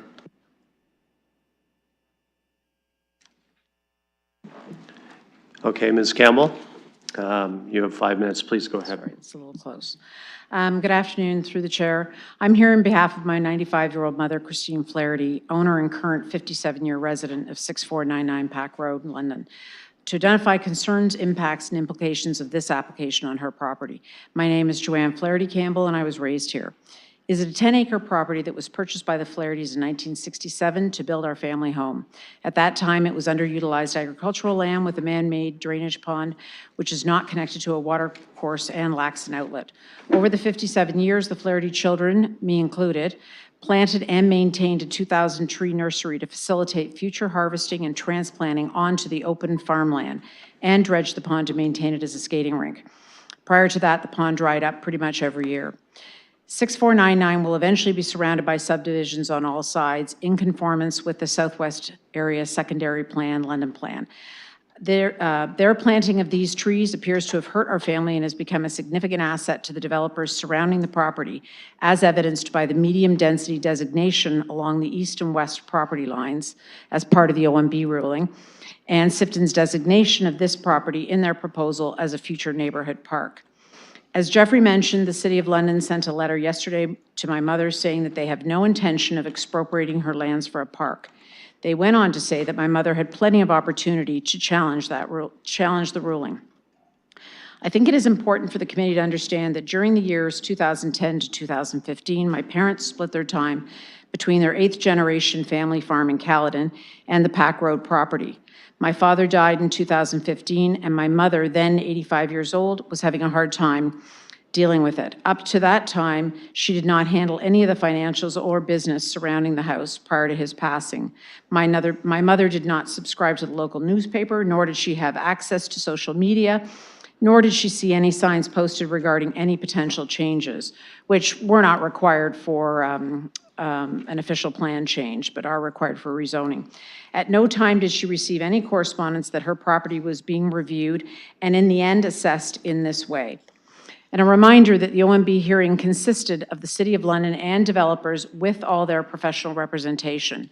Despite the impact on her property, at no time did the city reach out to protect her interests. My mother is now 95 years old and has reached out to the city planning department numerous times over the last 2 years to try to find a solution for her property. She only found out about this hearing when she saw a sign posted and called the planning department for information. We are at this hearing to ensure the city is able to follow their own words when they said that, in quotes, the successful completion of the Southwest planning area depends on the cooperation of the owners and land developers to share in the equitable and fair distribution of the use of the land. We strongly believe as a family that moving forward with Sifton's Phase 1 proposal cannot be reviewed in isolation. The bigger picture must be addressed for this proposal, as well as Sifton's Phase 2 and Sifton's unidentified 6545 Pack Road property that indicates a road connecting Pack Road into this proposed development, have tremendous implications on my mother's property and the fulfillment of the swap plan. We ask the City of London to defer this application until such time that Sifton can prove that they could develop their property independently from my mother's property. We want to work with the city and the developers towards implementation of the vision of the Southwest Area Plan. A tremendous amount of work has gone in over the years to putting into the creation of this plan, and we are supportive of it. On this side note, I did want to say that the development of the North Talbot Village that was alongside a provincially significant wetland has been a very successful development and an asset to the Southwest Plan and is really an anchor of the start of what can come in the future. So on that note, I conclude. Thank you for the opportunity to speak. Thank you, ma'am. I'll look for the next speaker. I'll ask the clerk for folks online. Betty Ann Flaherty. Ms. Flaherty, You have 5 minutes. Please go ahead. I just defer to what Joanne and Jeffrey Campbell both said. Okay, thank you.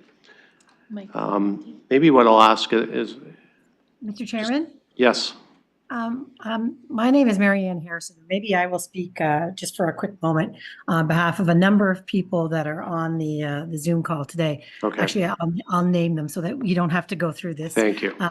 Mike Valenti, Barb Valenti, Jenna Caceros, Brittany Harrison, Ryan Shee, Katie Dalrymple, Kelly Flaherty, Sharon Van Stone, Dylan Hopman, Jonathan Harrison, John Flaherty, Betty Ann Flaherty, Courtney Flaherty, Jacqueline Flaherty, Helen Flaherty, Dave Flaherty, Tina Flaherty, Quentin Campbell, Caitlin Campbell, Betty Ann Flaherty, Amber Spencer, Mitchell Harrison, Ryan Flaherty, Lexi DeRosa, Sheila Flaherty, and Craig Flaherty. So I think it's probably going to be a lot easier if I just express our objection from all of us to this agenda item with respect to 3614, 3630 Colonel Talbot Road and 6621 Pack Road. And we are all requesting that the city defer this application. And many of us wrote in a letter this morning, and we're all very supportive of Jeffrey and Joanne Campbell's presentation. So just to save you from having to go through that list, we wanted to go on the record, but thank you very much. Thank you very much. I appreciate that because we want to make sure that we get the message, which I think we are. And, but we also want to make sure everyone is heard. I'll ask the clerk if there's anyone else. Would you mind asking if there's anyone else that would like Okay. Is there anyone else online that would like to speak? Because we went through a number of names there and we think we got everybody, but just in case.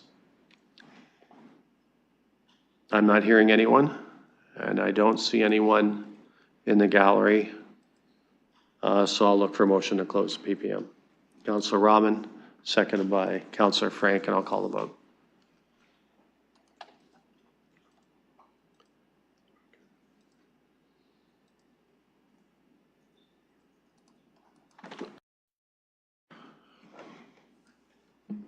Closing the vote, the motion carries 5-0. Okay, I'll put the item on the floor for committee members.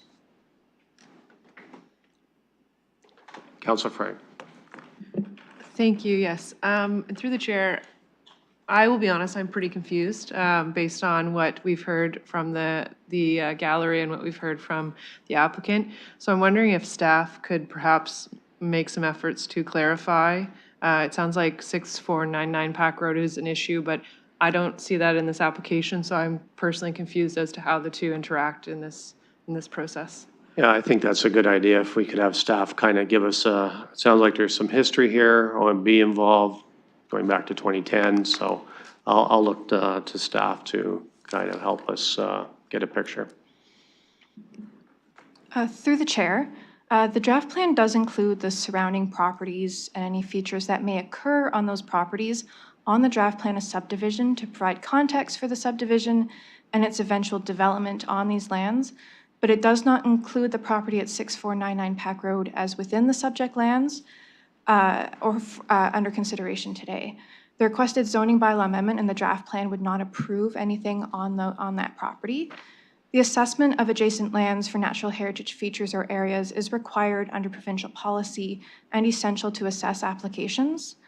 Although not directly adjacent to the Phase 1 lands, the features that could potentially exist on that property do have implications for development. Just as an example, the EIS has noted that there are great blue heron nests on the property at 6499 Pack Road, which are visible from aerial photography, and provincial regulations provide for year-long protection for these nests. The EIS notes that these site grading, heavy equipment operations should be outside of the active breeding season. So it's those sorts of details in EIS that identify that there might be implications for this property, but it can develop independently from those lands. Phase 2 of the Hudson Park subdivision, which is not under consideration today, but is anticipated to be submitted to the city for review in the future, would be more greatly impacted by the property at 6499 Pack Road because they directly abut each other. It's certainly not the practice of the city to use findings from one EIS for one property to determine appropriate development for another. So if the property owner wishes to proceed with any application, they would be required to submit an EIS for that particular property that would examine that in detail and its surrounding context. But the lands under consideration today for the zoning bylaw amendment can develop independently from 6499 Pack Road. Counselor. Thank you. And two follow-ups. I assume that there are some significant habitat and environmental features then at 6499. So I just want to confirm that everything that is in the planning application today is complying with our EMGs with all the setbacks. And then as well, I have another question, but I forgot it. So perhaps maybe we can answer that one. I'll come back. Okay, I'll go to staff on that question. Through the chair, our ecology staff have reviewed the EIS submitted and the application. They provided draft conditions that might help us consider some of those features on that property as we move forward with the subdivision. They're fine with what's been proposed and what's contained within the EIS, and that's reflected in what we have for draft conditions. Counselor.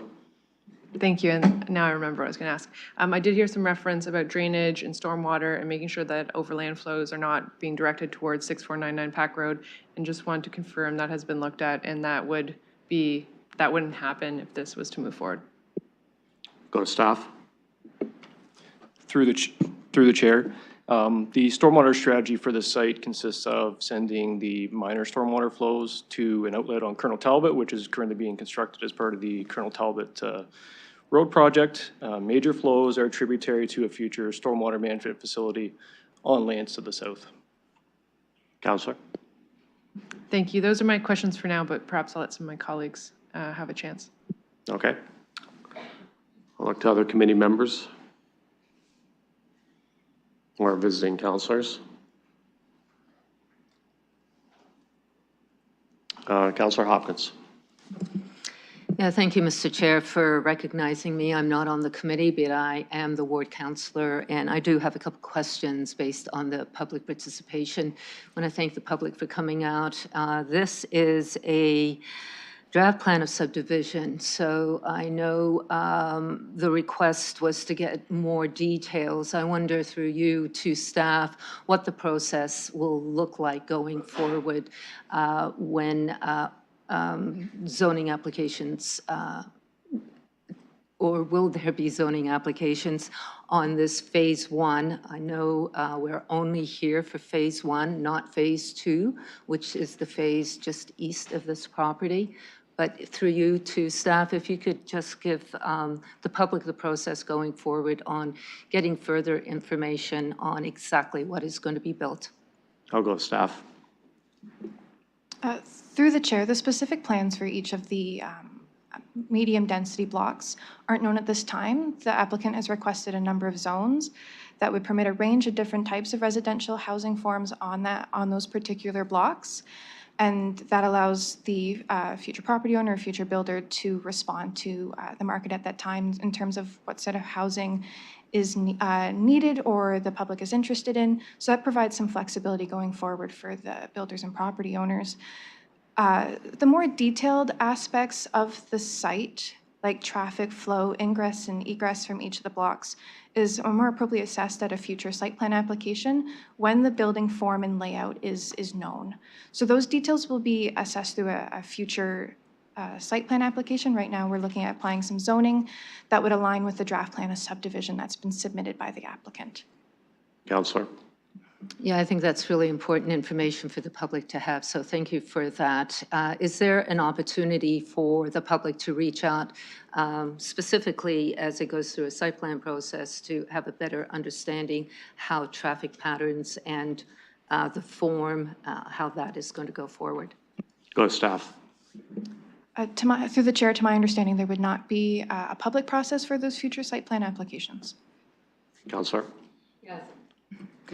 Yeah, thank you. And that's why it's important that the public is here to speak and address their concerns. I think that is important, and also for the neighbors at 6499 to address their concerns as well. It is going to be on the record. I want to thank you for coming out, and I would encourage you to work with the city when it comes to understanding the zoning of your property.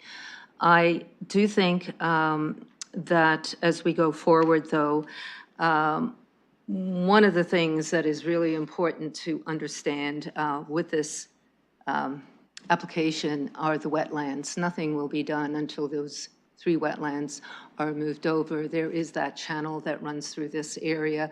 There's a lot of water. It is all to be addressed with this application, as well as the sanitary capacity too.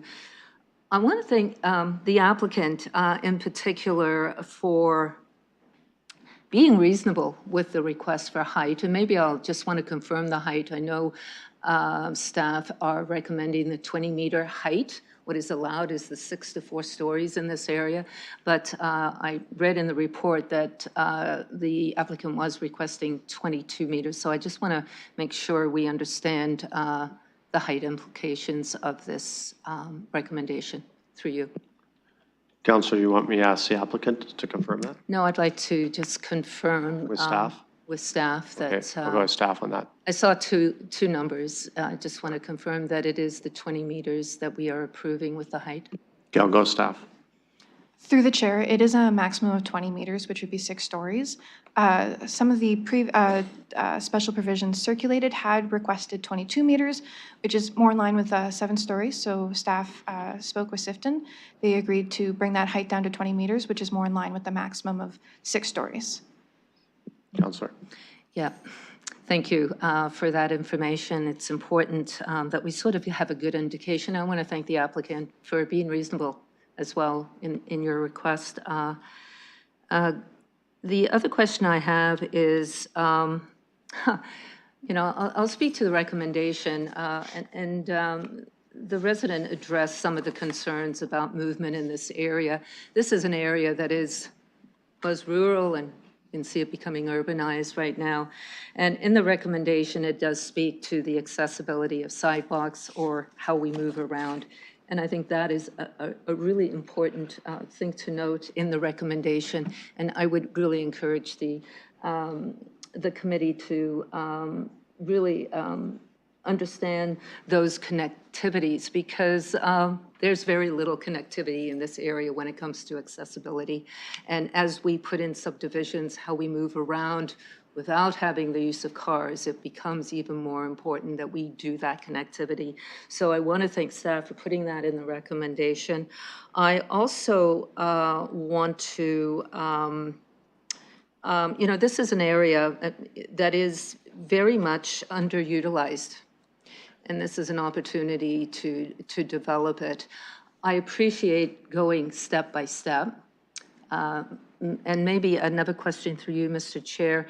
As we do phase 1 and then go into phase 2, will the considerations of moving the wetlands, and we know we want that there's no loss to our environment when we lose those wetlands, that it will be done in phase 1?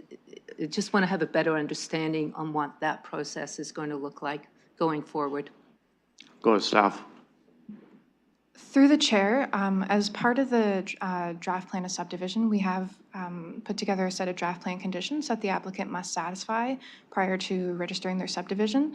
And there's a set of draft conditions that relate to the relocation and compensation of those wetlands within the complete corridor. So they can certainly submit their applications for phase 2. We can move forward with those, but before phase 1 could be registered, those draft conditions have to be satisfied before that can happen. Councillor. Thank you, and I think that's really important to note that that has to be satisfied before any type of development goes forward. So I am supportive of the recommendation. I appreciate the neighbor, the Campbells, coming forward, family, and expressing their concerns, and again would encourage them to work with the city going forward with their property. And the last thing I want to note is notification. And this comes up many times when we develop in rural areas. Who is notified? And we work with the 125-meter area of notification, but when you're in a rural area, you could be far away and still be a neighbor. I do think we need to address our policies. I may be coming forward at another time to see if we can do a better job with our notification area in rural areas. But with that, thank you to the committee for allowing me to speak. Thanks, Councillor. Councillor Rahman. Thank you, and through you, and thank you to the ward councillor for her comments. I find it very helpful to hear from her when applications like this come forward in her area. I had some questions around page 243 and part 1, which talks about the tree relocation, or tree location, sorry. In one line, it says, in accordance with the policy, 886 replacement trees are required. Then later it says, to this end, 86 replacement trees would be required. I'm just wondering if I could get more clarity on why that's different. I'll go to staff.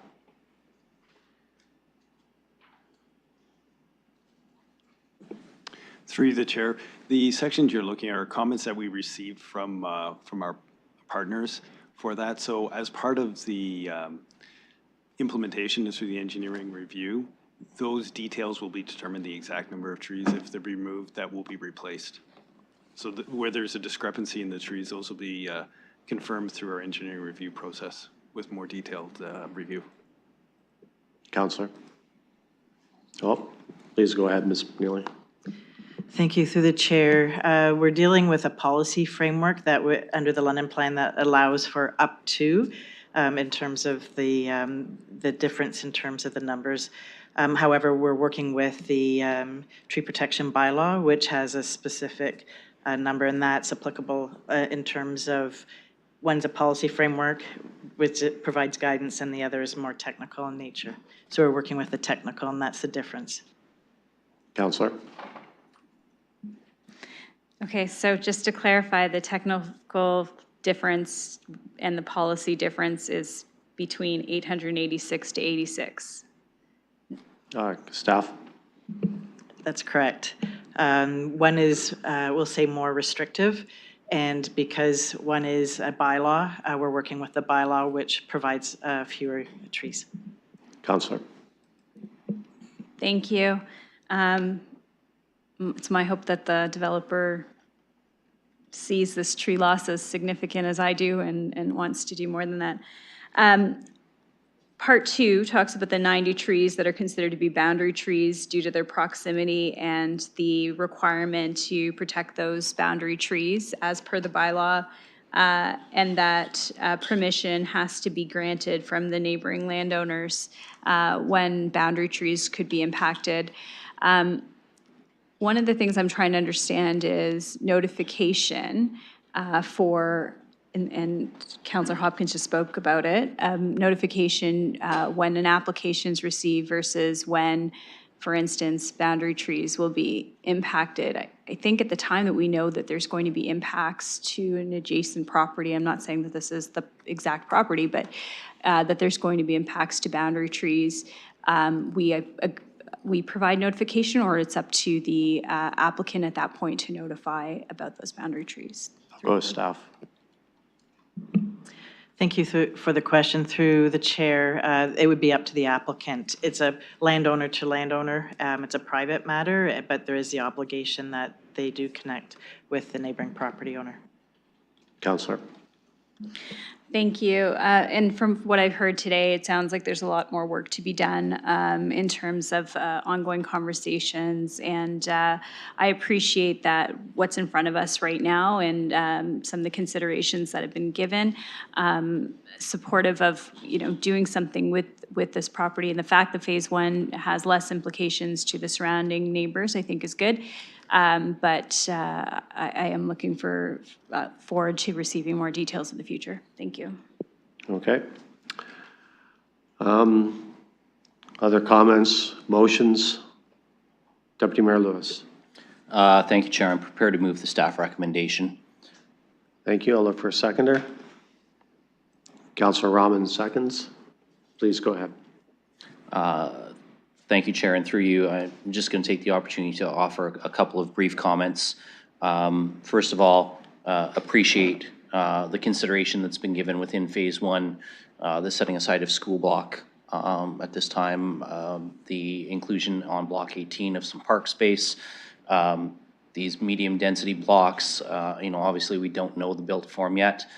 They could take the form of stacked towns, they could take the form of up to a 6-story apartment, but that is to be worked out at a site plan application, not through a zoning for a draft plan of subdivision. So I think what we see here makes sense. I appreciate Councillor Frank's earlier question asking staff to connect the dots on 6649 because that was a couple of different moving parts there with information coming in early today that we had to absorb in short order. So appreciate the clarification we received there as well. And I agree with Councillor Hopkins that, notification is something that we hear regularly. However, we meet the provincial standards and those come,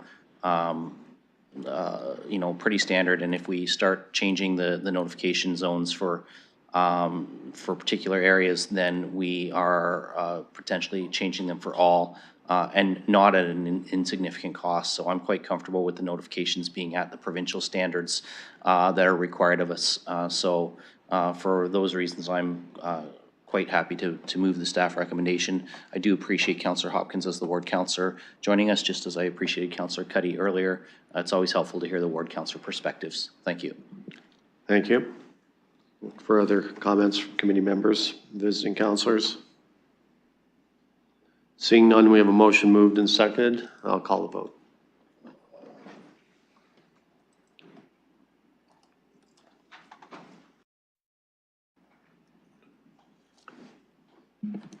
Closing the vote, the motion carries 5-0. Thank you. Moving on to 3.4, this is regarding 3392 Wonderland Road South. I'll look for a motion to open the PPM. Councillor Rahman, seconded by Deputy Mayor Lewis. I'll call that vote.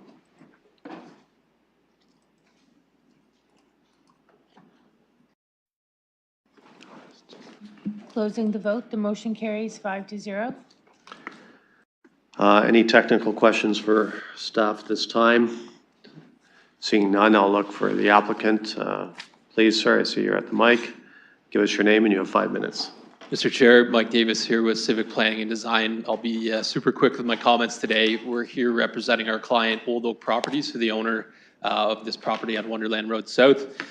For those of you who use Wonderland on a day-to-day, you'll have seen the renewal efforts that Old Oak is undertaking on the property, investing in new facades, new interior space, landscaping. These amendments are part of that renewal effort. This is going to expand the range of uses permitted on the property, add some complementary commercial uses. I want to thank Mr. House for his work preparing the staff report. We're in agreement with those recommendations. There was quite a web of regulatory complexities to untangle. Mr. House did a great job with that. Here to answer any questions. Thanks. Thank you. I'll look for members of the public that would like to address the committee on this issue. I'll ask the clerk if there's anyone online. No. Okay, no one online and seeing no one in the gallery. I'll look for a motion to close the public participation meeting. Councillor Rahman, seconded by Councillor Frank. I'll call that vote.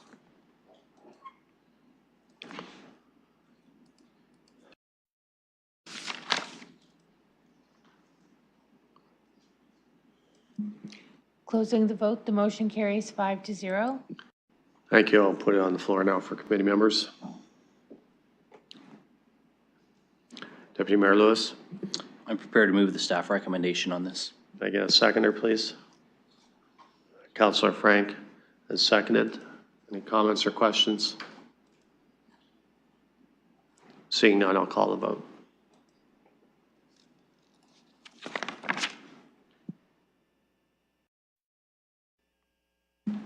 Closing the vote, the motion carries 5-0. Thank you. 3.5, this is regarding 1458 Huron Street. I'll look for a motion to open the public participation meeting. Councillor Frank, seconded by Councillor Rahman. Call that.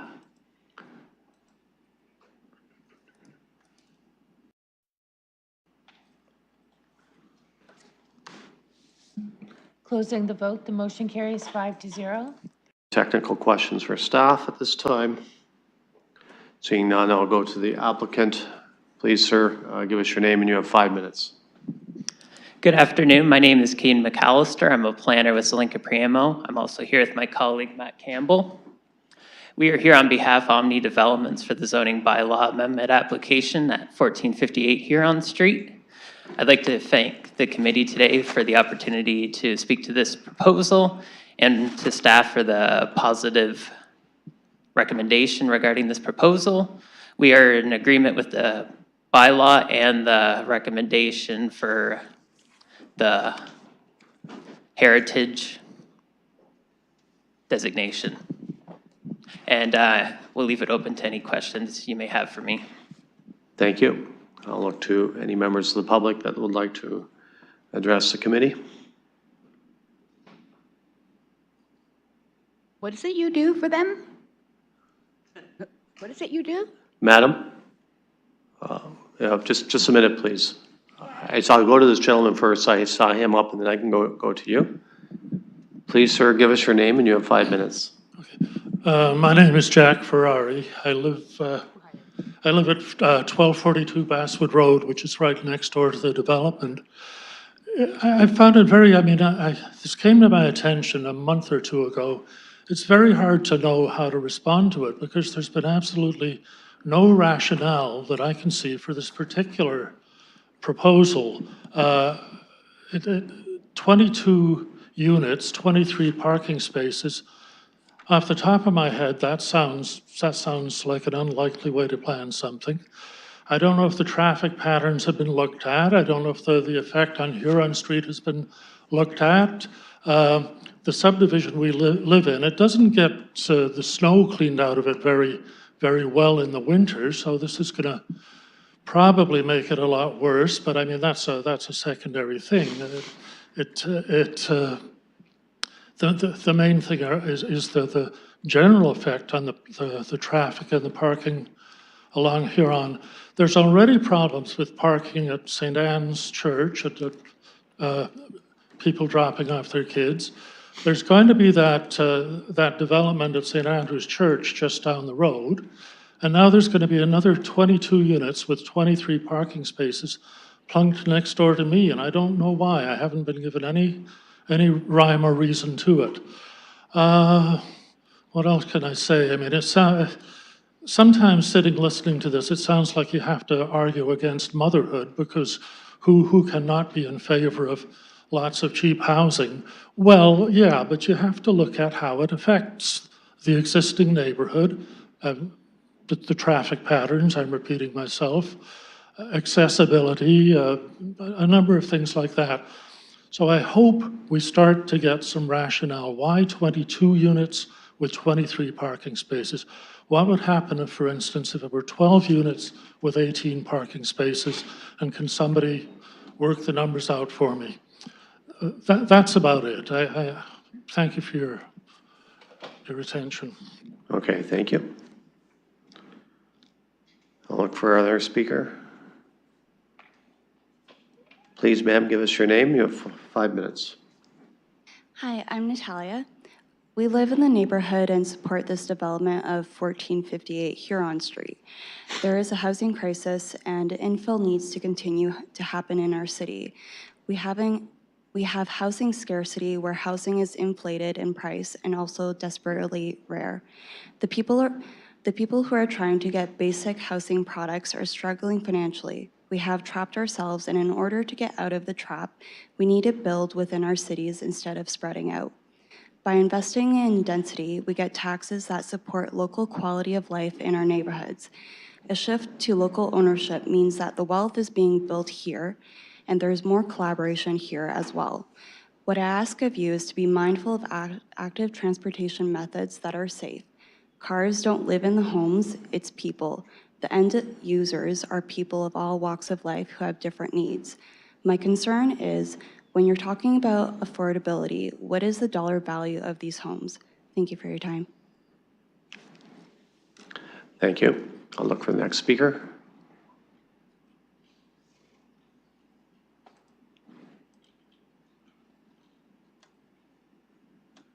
I'm going to go to the lady at the top there, and then I'll go to you, sir.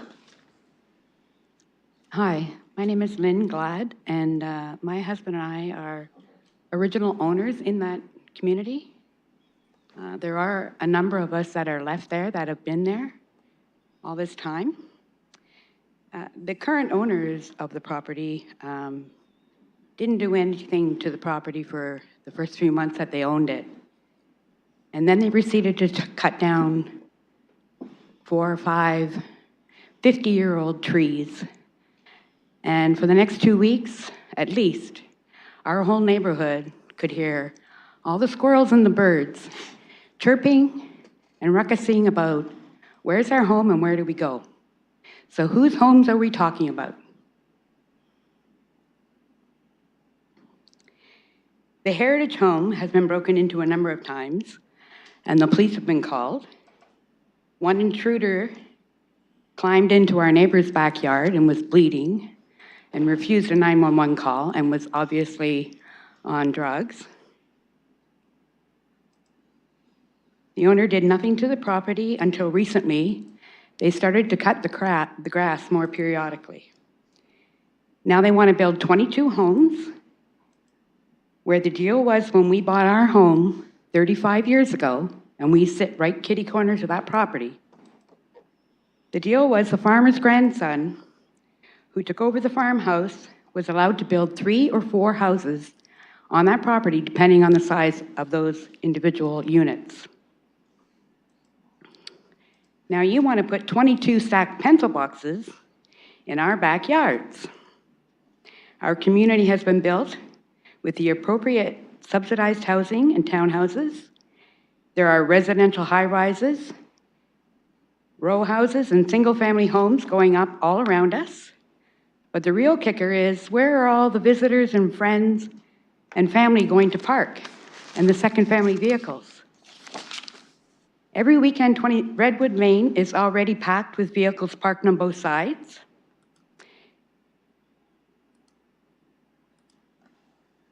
The city will have to issue parking permits for Redwood Lane so that residents only can ensure that their parking is available on their street that they pay property taxes for.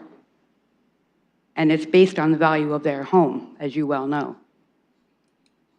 And then there's the other impacts, not only the parking and the other utilities. We're talking garbage collection, green bin collection, mail service. We're talking about the traffic concerns. Cars idling, especially on Huron Street, where all this construction and everything's going to be going on, ongoing, and then continually with that many housing. I've looked at the site map, and the Heritage farmhouse property proposed is basically to turn it into 22 residents and a parking lot. That's what it is. Cars idling, because of all this traffic, is going to have a very negative impact on the quality of the air just in our area.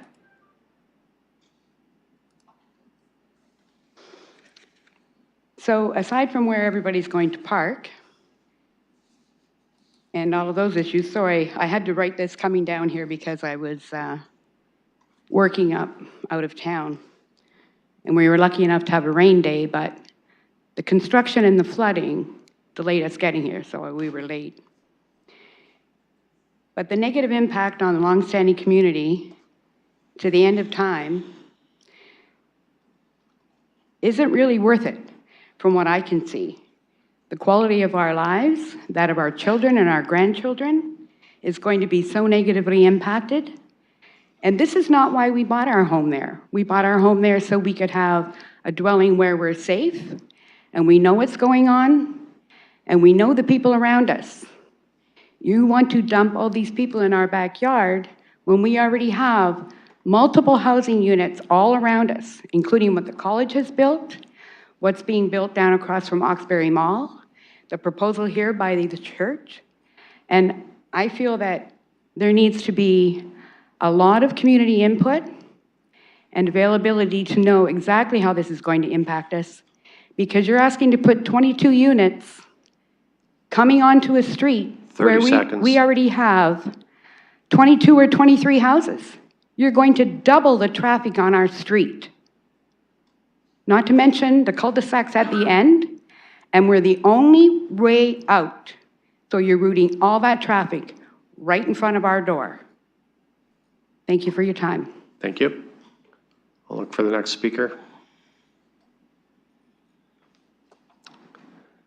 Please, sir, give us your name again, and you have 5 minutes.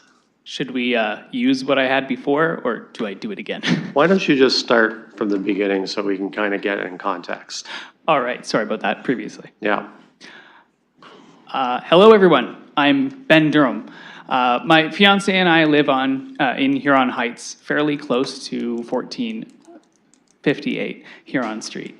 Over the years, we've walked, run, biked, scooted, bussed, and driven past 1458 Huron Street thousands of times, and we've always wondered how this weirdly blocked out piece of land could be used, other than 1, 2, or maybe 3 single-family dwellings in there.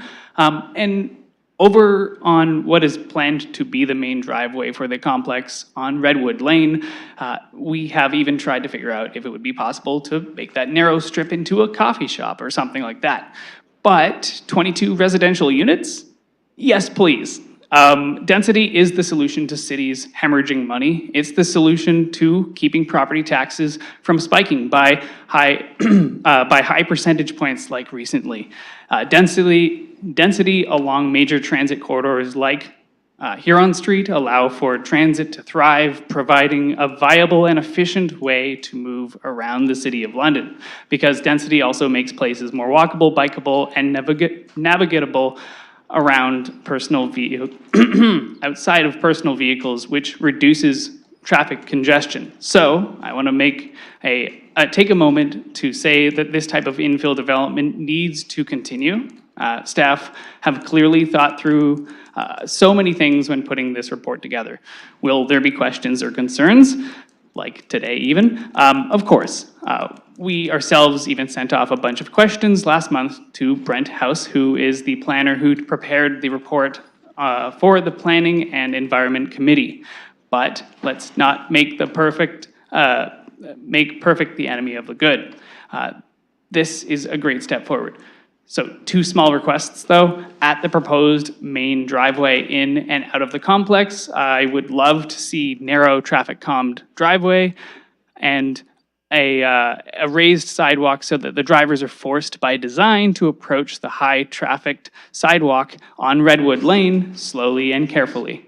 And councillors, if there are any problems when it comes to infill, whether it be the 1458 Huron Street project or future projects with, let's say, an inadequate underground infrastructure requiring upgrading, then simply it must be upgraded. Sprawling in order to fund the urban sprawl Ponzi scheme is the last thing that we should be doing right now for so many reasons. So don't expand the urban growth boundary, develop within it. Thank you very much for your time.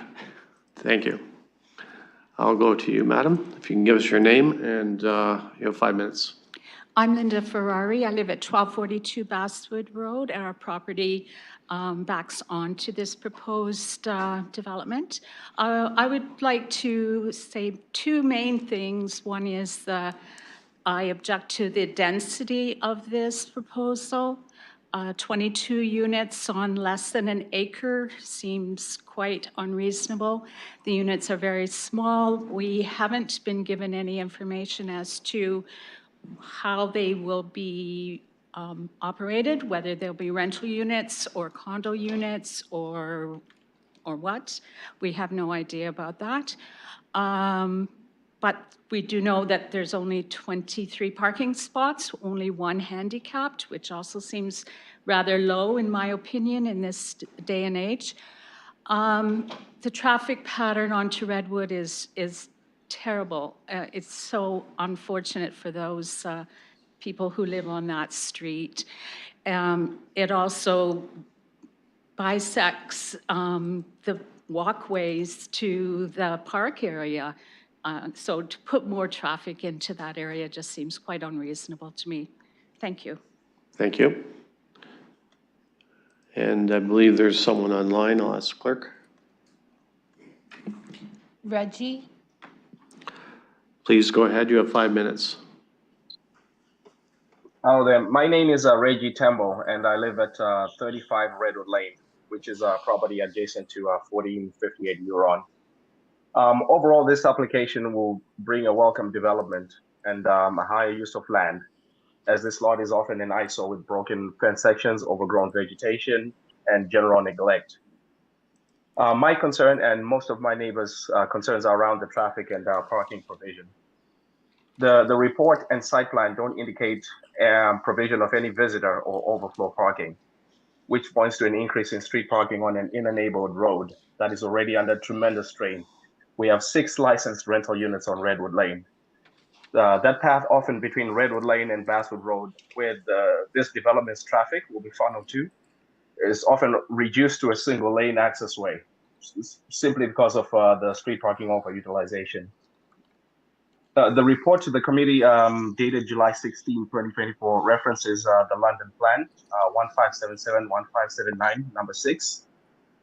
They say that was satisfied, and number 6 reads, potential impact on adjacent and nearby properties in the area and the degree to which such impacts can be managed and mitigated.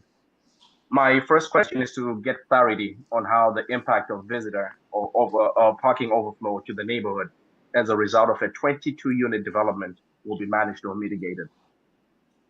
Question 2 is somewhat related, and it is why access to this complex, taking into account this increased traffic flow, was determined to be through an established family neighborhood, where this access will impact 2 sidewalks, 2 very long sidewalks, including access to a public park where kids play, versus maybe making that access come through a higher order civic boulevard, which it actually fronts on, which is Huron Street.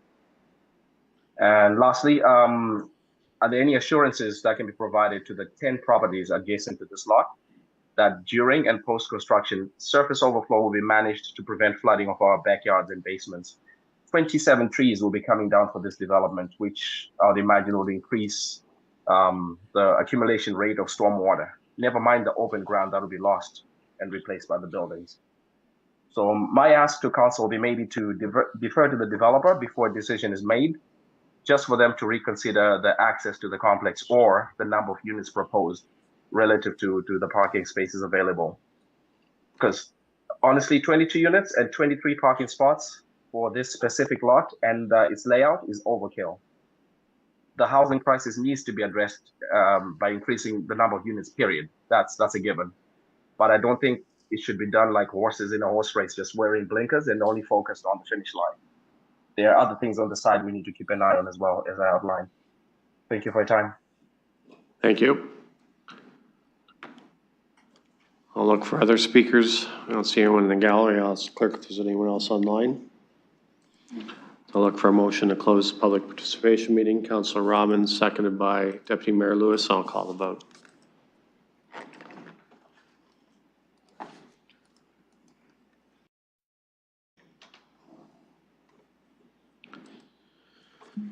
Closing the vote, the motion carries 5-0. Okay, I'll open this, put it on the floor for committee. Deputy Mayor Lewis. Thank you, Chair. And through you, I am prepared to move the staff recommendation. Then I'll speak to it once it's been seconded. I'll look for a seconder.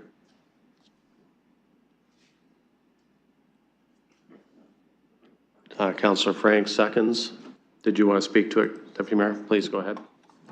Yeah, I will speak to this briefly, and I appreciate the public comments. I really appreciate the residents who are encouraging a positive step forward here in creating some housing infill. It was just the last planning committee cycle in my own ward where we approved a similar size development on Avalon. And I heard many of the same concerns raised for an 18-unit townhouse complex on a low-volume traffic street. But in fact, it is those low-volume streets that can absorb gentle densification like this. And absolutely that this is the as was mentioned by one of our presenters, I mean, this is how we create infill that helps keep sprawl managed and keeps property taxes down, because it is cheaper to service homes where we already have servicing there. So I'm very supportive of this. You know, earlier we approved the St. Vincent de Paul application, but that St. Vincent de Paul application, once the consent to sever is provided, only allows for access onto Huron. Whereas this application, the owner has access through the property address is 39 Redwood Lane. And so to have the traffic flow through there and then access Huron in an orderly manner at Sanford is exactly the sort of transportation consideration that we want to see. I think that it's absolutely fair that the site plan authority, because of the public comments we heard today with regard to the traffic calm entrance, that would be considered by the site plan authority as part of the public record. So by raising that, that will be looked at site plan as the detailed design gets worked out on that. I will share from my own personal perspective, just having seen these sorts of things before. I wouldn't be particularly supportive of requiring a raised sidewalk. Those come with their own challenges. Drainage and snow removal and things like that present some other challenges, but I think that traffic calming within the entryway does make some sense. And so I know that's part of the public record now, and that will be forwarded. So that is absolutely appreciated that was raised. Now it's part of the record. And with that, I'm just going to say, I think this is a good development. These sorts of infill projects have to be happening around the city. And I'm going to say the same thing. I don't know, I got the preliminary draft earlier today. I know there's another one coming in my ward in Clark Road that I'm going to say the same kind of thing about. And I believe it's 22 units, and it's the same sort of thing where we're seeing that gentle densification on some large lots, which right now are not being utilized or being underutilized. When we talk about a lot not being maintained, that's exactly why we need to develop it, so that it is maintained. And so the concerns about maintaining the yard and things like that, those go away when the property is actually utilized and developed so that people are living there. And the fact that we are talking about a place where we're going to incorporate an existing heritage feature into the plan that's coming forward, I think makes sense. And it was referenced about going on to Huron, but that would actually decrease the number of units in addition to the traffic implications that it would create. And the result of that might be that the project doesn't go forward and it sits there undeveloped for years to come. I know our very first presenter asked what's the rationale for this, but the rationale is it's private property and it's developed by the owner at a level that they see as appropriate for the neighborhood. The city doesn't tell them 16 or 22. They come in with a plan and we assess it according to our official plan, and that's what we've done here, and that's why I'm supportive of this application. Councillor Cuddy. Thank you, Chair, and through you, and thank you again for allowing me to speak at committee, although I'm not a member. And I won't repeat any of the things that Deputy Mayor Lewis has just mentioned. The road access, actually Deputy Mayor Lewis and I had this discussion last night, so I'm fully aware of why this development can't access onto Huron Road. And I do want to speak to my constituents, and I really wish that we'd talked about this before, because Zelenka de Paul did have a public meeting, which many residents did attend online, and we discussed a lot of these things. And I will say, Chair, that I'm fully in support of this project, because this development does provide housing for Ward 3.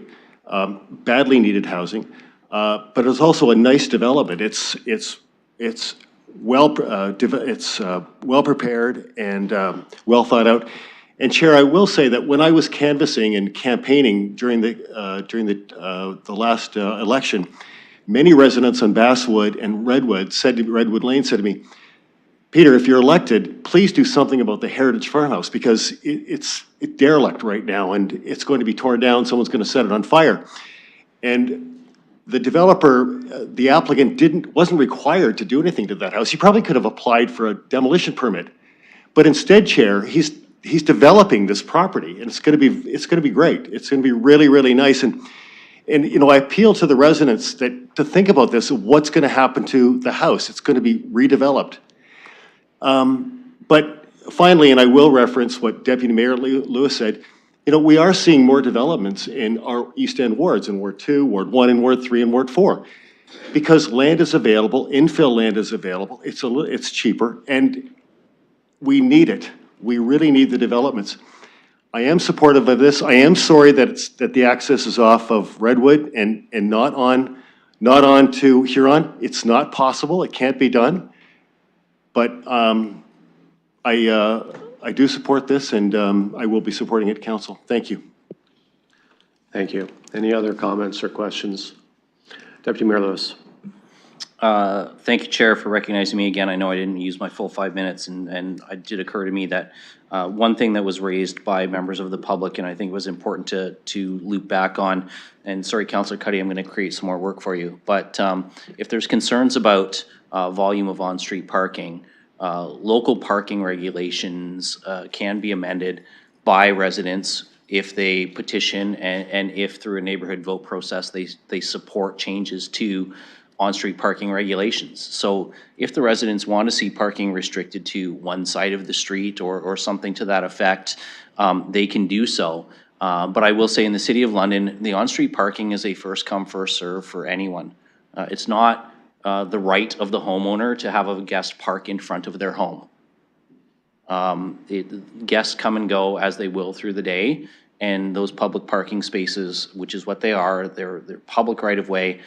They do not belong to any one particular homeowner. There's no permits to a homeowner to have on-street parking spaces. But if on-street parking is a concern for you, then there is a process by which the parking regulations for your street can be reviewed. And if the street supports it through a process of a neighborhood vote, then they can change those regulations. But that's up to the residents to drive that. We've created that process so that it can be resident driven. Thank you. Any other comments or questions? We have a motion moved and seconded. I'll call the vote.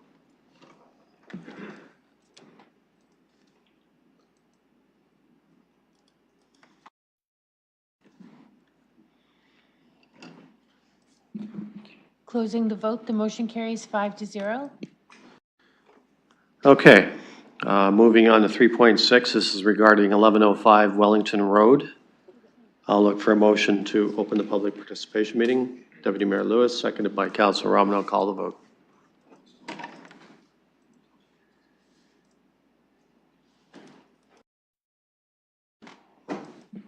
Closing the vote, the motion carries 5-0. Thank you. Any questions of a technical nature for staff? Seeing none, I'll go to the applicant. Please, sir, give us your name. You have 5 minutes. Good afternoon, Mr. Chair. My name is Scott Allen. I'm with MHBC Planning. We are acting on behalf of the registered owner of the White Oaks Mall, as well as Westel, the project proponent. Westel's provided the committee with a letter in response to the planning staff report, particularly the staff recommendation to reduce the proposed building height and residential density. I'd like to briefly comment on, touch on some of those matters in the letter, and noting that members of our project team are available to answer questions. At the outset, we'd like to advise the committee that we generally are supportive of the city staff recommendation, with the primary exception that the staff is requesting that the building heights be reduced from a maximum of 32 stories pardon me, to 27 stories, and that the density be reduced, a residential density, from 750 units per hectare to 595 units per hectare. We respectfully disagree with the recommendation, the recommended height and density permissions that is, and related zoning regulations that reduce the overall intensity of the project. As outlined in the Westel letter, the proposed high-rise design was carefully considered by our project team, and the intended project is to promote a compatible, prominent design that help broaden housing supply and housing choice locally, while also intensifying the White Oaks Transit Village and the city's BRT investment. In particular, requested building height allows for 568 units to be contained within a compact point tower forms, while also accommodating amenity areas, apartment units, and structured parking in the pedestrian-oriented podiums. From our perspective, the amendments recommended by staff do not support the core objectives of the intended tower design, and in particular, the reduction in residential intensity would detract from the overall merits and viability of the proposal. We also note the intended building height generally aligns with the 30-story maximum height recommended for transit villages in the London Plan height review discussed earlier today. Notwithstanding, our project team acknowledges concerns to the staff report relating to certain design-related elements. With council approval of this application, we will look to explore these matters further with city staff as part of the site plan approval process. To conclude, in light of these considerations and those set out in the Westell letter, we respectfully request that the committee support these applications and endorse a recommendation to permit building heights of up to 32 stories or 115 meters and a residential density of 750 units per hectare. An alternate recommendation has been provided as part of the Westell letter, and as well as alternative redlined amendments for the committee's consideration. Thank you, and we'll gladly answer any questions committee members may have. Thank you. I'll look for members of the public who would like to address the committee on this item. I'll ask the clerk if there's anyone online. Lori? Yes, hi. Please give us your full name and you have 5 minutes. Lori Goddard. This is a very, very busy area, and I really am just curious. This is a huge project. I live right around the corner from White Oaks Mall, so I would just really like to know, for example, how many stories. I understand that's under question, and how many apartments are going to be built, and how have they dealt with the traffic and the parking? Because it's especially at Christmas time or Easter, the parking lot is already full. And I know we have a lot of good transit there, but there's just so many questions. I hope that we have a special public meeting where members of the public who live in the area can really ask a lot of questions and give a lot of feedback. I think that's very important. And my last question is, how affordable will these apartments be? Will they be just high-class luxury condos, or will they actually be affordable? That's all. Thank you. Thank you. Is there anyone else that would like to address the committee? Clerk, is there anyone else online? Kathy Ironside? Ms. Ironside, please go ahead. You have 5 minutes.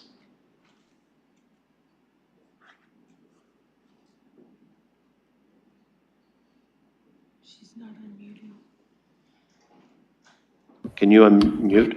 Hello, I just unmuted. There we go. Thank you for listening, for letting me speak today. I have concerns about as someone just reiterated earlier, about parking and the volume. Right now on Jalna Boulevard behind the mall, you can barely, I live in the high rise that's behind the mall, and there are days we can't get out for, I'm going to say at least 3 to 4, maybe 5 minutes. We have so much volume. And so that was one for, and the parking area. Those are my two main concerns. So thank you very much for listening. Okay, thank you. Anyone else, clerk, online? Seeing no one else in the gallery, I'll look for a motion to close PPM. Deputy Mayor Lewis, seconded by Councillor Rahman. I'll call that vote.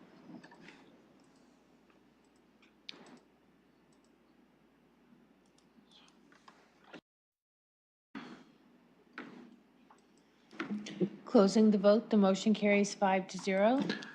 Okay, go to the committee. Deputy Mayor Lewis. Thank you, Chair, and through you, I'm prepared to move an alternate motion, which was provided to the clerk, that notwithstanding the recommendation of the Director of Planning Development, the following actions be taken, and that we approve the application with the applicant's requested height and density form. And Councillor Frank will be happy to know that I've also included in the site plan review that her components that she was suggesting as an amendment to the original, the landscaping, 50% native species, renewable sources of energy be investigated, and the bird-friendly policies for some of the glass at the lower heights be investigated at the site plan as well. So I've had those built in so that we don't have to further amend it. Hopefully that addresses that, and so I'll look to see if there's a seconder before I say anything more. Okay, I'll look for a seconder. Councillor Hillier, a second. So we have a motion moved in second. I'll open the floor for discussion. Deputy Mayor Lewis. Thank you, Chair. So I want to share first that this alternate recommendation is coming forward with the support of the ward councillor. This is in Ward 12, so that would be Councillor Pelosa. As colleagues, and as I'm sure that the members of the public are aware, as she's posted photos on social media and she gave me permission to share, she experienced over 7 feet of water in her basement yesterday with flooding and is not able to join us today. But she did, we've spoke yesterday and again this morning, and she's supportive of moving this forward. This is very consistent with the heights that we approved recently at Oxford and Wonderland for 2 33-story builds. It's also not out of character with what we've approved for the Century development by Drew Loan Auburn across the street, which will see a maximum height of 27. I see Ms. McNeely nodding, so I just wanted to make sure I had that number right. I was pretty sure it was 27 there. Even as we heard from a member of the public who lives in a high-rise building in the neighborhood already. So we already see some of this intensity in the neighborhood.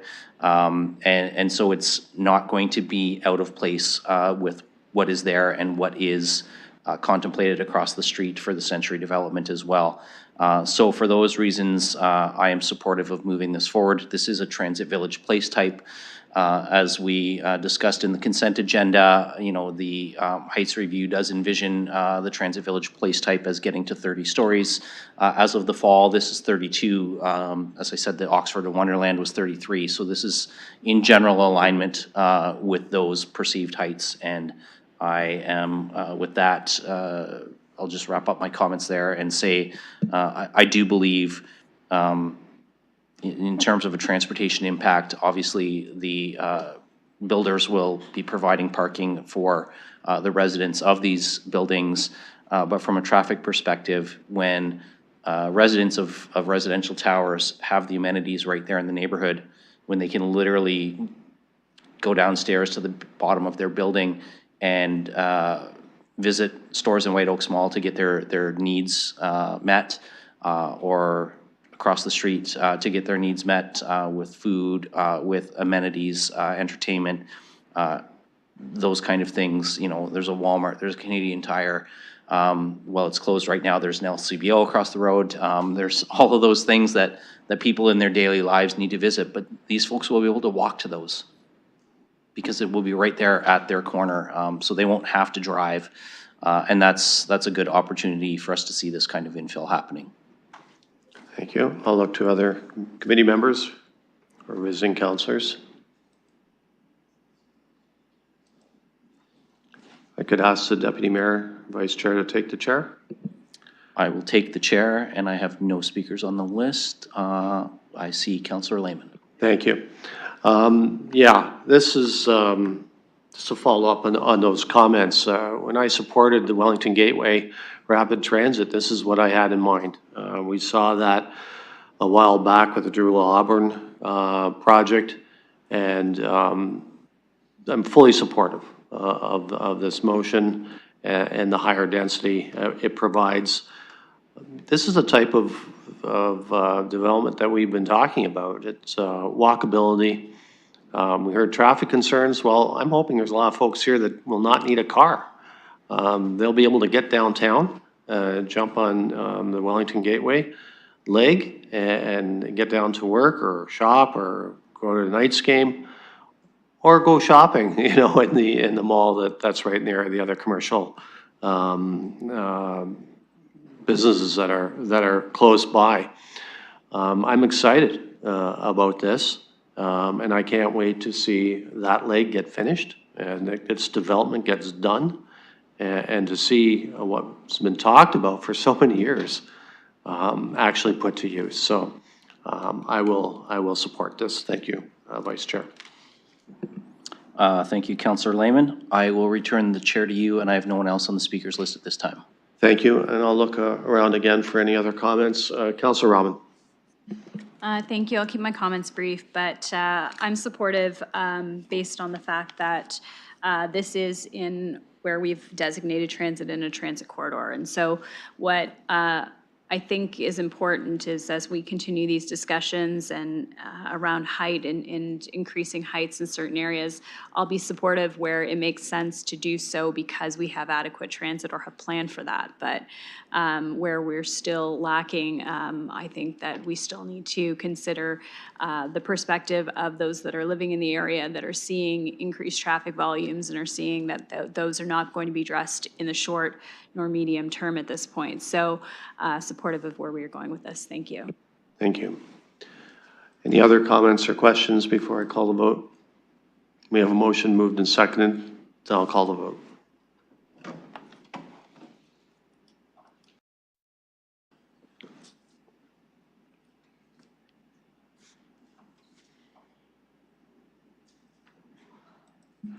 Closing the vote, the motion carries 5-0. Thank you. Moving on to 3.7. This is regarding 934 Oxford Street West. I'll look for a motion to open the PPM. Councillor Rahman, seconded by Deputy Mayor Lewis. Call the vote.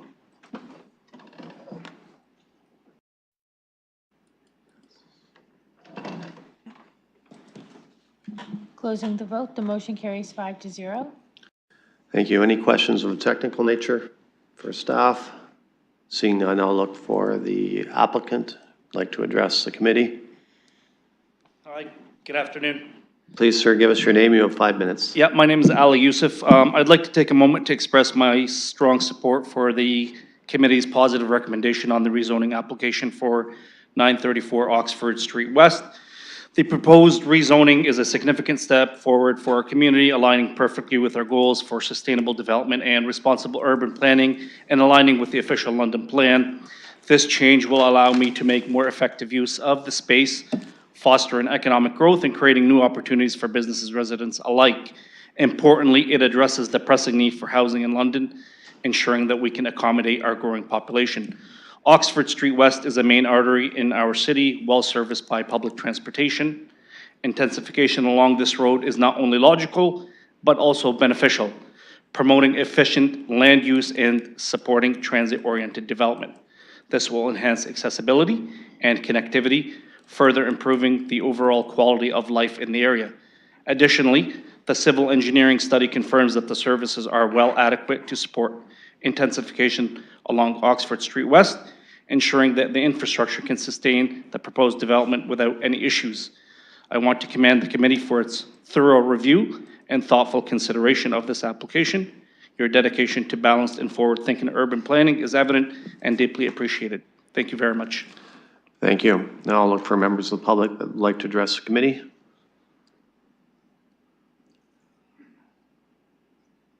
Please, sir, give us your name and you have 5 minutes.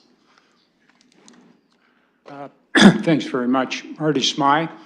We are neighbors living in behind the proposed development. And speaking to issues we've been there for 30 years in a beautiful, mature neighborhood. I guess our main concern is traffic congestion, obviously. We're aware of building out west and in Kilworth and Mount Bridges, and certainly are supportive of that in the city. Been living here for since the mid-70s, so. So I guess number one concern for us is traffic congestion, and with that comes we think safety for daycares and schools in the area and so on, not only, during the construction of this potential project, but certainly afterwards, and traffic congestion being a main concern there. It's no secret Oxford Street is main artery. It's been an issue for actually a number of years as far as congestion and so on. Other concerns we have, of course, would be during construction, diverted traffic down Deer Park Circle where we live, and ensuing parking, et cetera, which has also becoming a problem in the past and currently. So further to that is the actual construction in behind our property. As far as the aesthetic quality of our property, which we've lived, as I said, for over 30 years now. Removal of trees, et cetera, sight lines for the building in behind our yard, and so on, to us disrupts the quality of the neighborhood and the maturity of the neighborhood. So those are our concerns, and we've spoken to this before. We were at a previous meeting where the actual application was turned down. So that concerns us again in the reapplication of it. And of course, the other concern we have is the rest of Oxford Street and the rezoning properties there as well. So it's going to become a continued process. So we thank you for our time. Speaking on behalf of the neighborhood, those are our obvious concerns and serious concerns we have. Thank you. Thank you, sir. I'll look for anyone else that would like to address committee.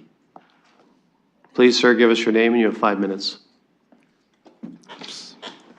Hi, my name is Ali Mohseni. I live in 940 Oxford Street.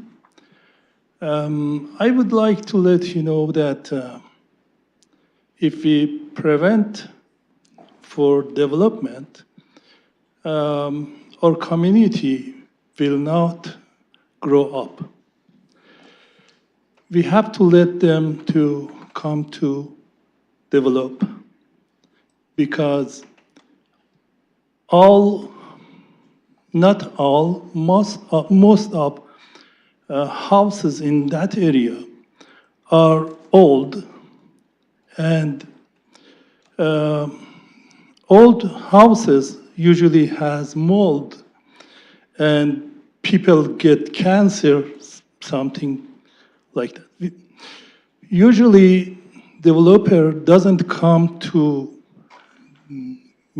build in that area because they go to buy a land and they make more houses and is more valuable for them. We have to change the zoning because developer comes to make new houses, new building, and grow up our community. Thank you very much for your time. Thank you. Look for any other speakers who'd like to address committee. Is there anyone online? No. Seeing none, I'll look for motion to close PPM. Councillor Rahman, seconded by Councillor Frank. I'll call the vote.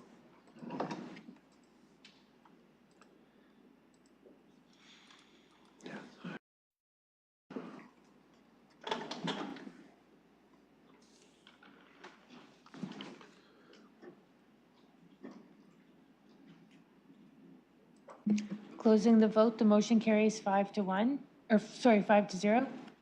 Thank you. I'll look for committee now for discussion, motions, et cetera.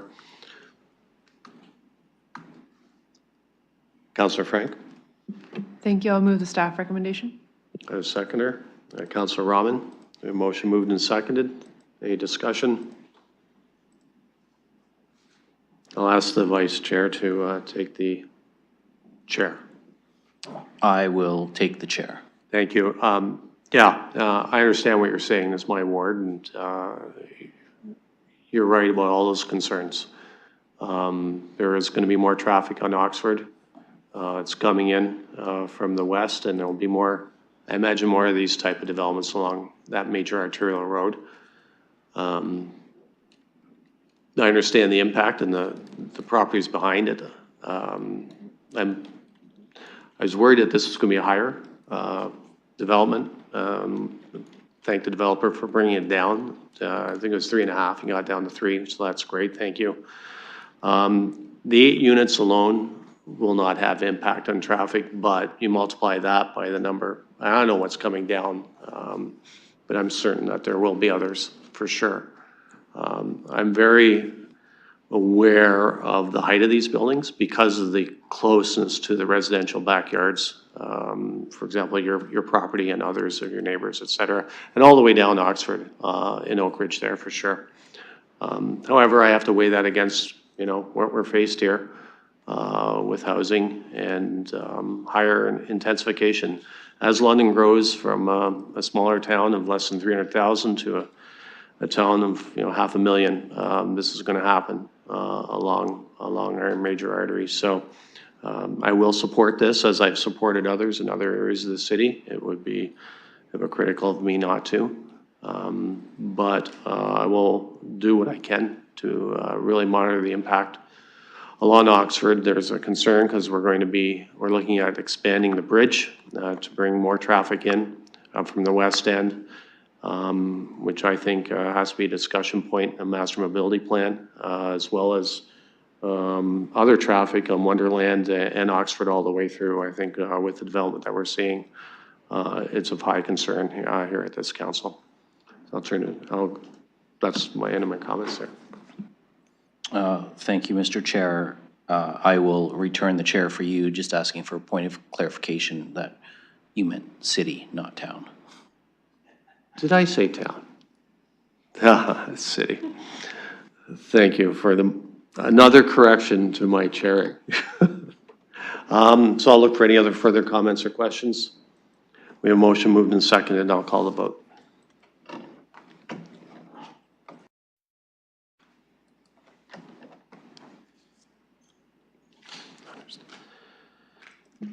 Closing the vote, the motion carries 5-0. Moving on to 3.8, this is regarding 359 Wellington and 657 Baseline Road East. I'll look for a motion to open the PPM. Councillor Frank, seconded by Councillor Rahman. I'll call the vote.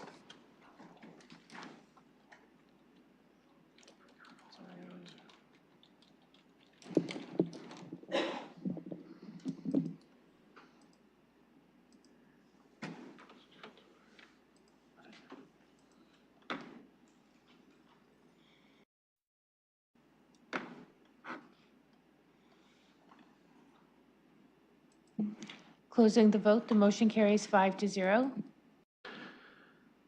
Thank you. Any questions of a technical nature? Seeing none, I'll go to the applicant. The applicant is here and would like to address the committee. Yes, I am, Mr. Chair. Oh, there you are up there. Way up here. Please give us your name and you have 5 minutes. Certainly. My name is Franz Kleipofer, and I'm a partner and registered professional planner with AJ Clark and Associates out of Hamilton, Ontario. Mr. Chair, I had prepared a presentation that I was going to provide to committee today. However, as I look around the audience here, it is getting rather sparse, and I believe there are mostly just consultants, if I can guess correctly, here in the office, or sorry, in the audience. I'm happy to forego that presentation. If there are no members of the public online, perhaps we could have the clerk poll the audience or perhaps online to let me know if that is of any benefit to make that presentation, Mr. Chair. Well, what I will tell you is we have the staff report in front of us. You've got 5 minutes to use as you see fit. So please continue. Well, if that's the case, then, Mr. Chair, we have had the opportunity of reviewing the staff report. We're in full support of staff's recommendation and are thrilled to be working here in the City of London. I commend you, Mr. Mayor, on building a great planning team. They've been an absolute pleasure to work with. Thank you. Well, thank you for the promotion. Not mayor.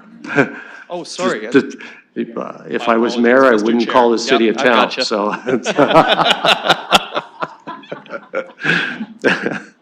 But thank you. I'll go to any other members of the public that would like to address the committee.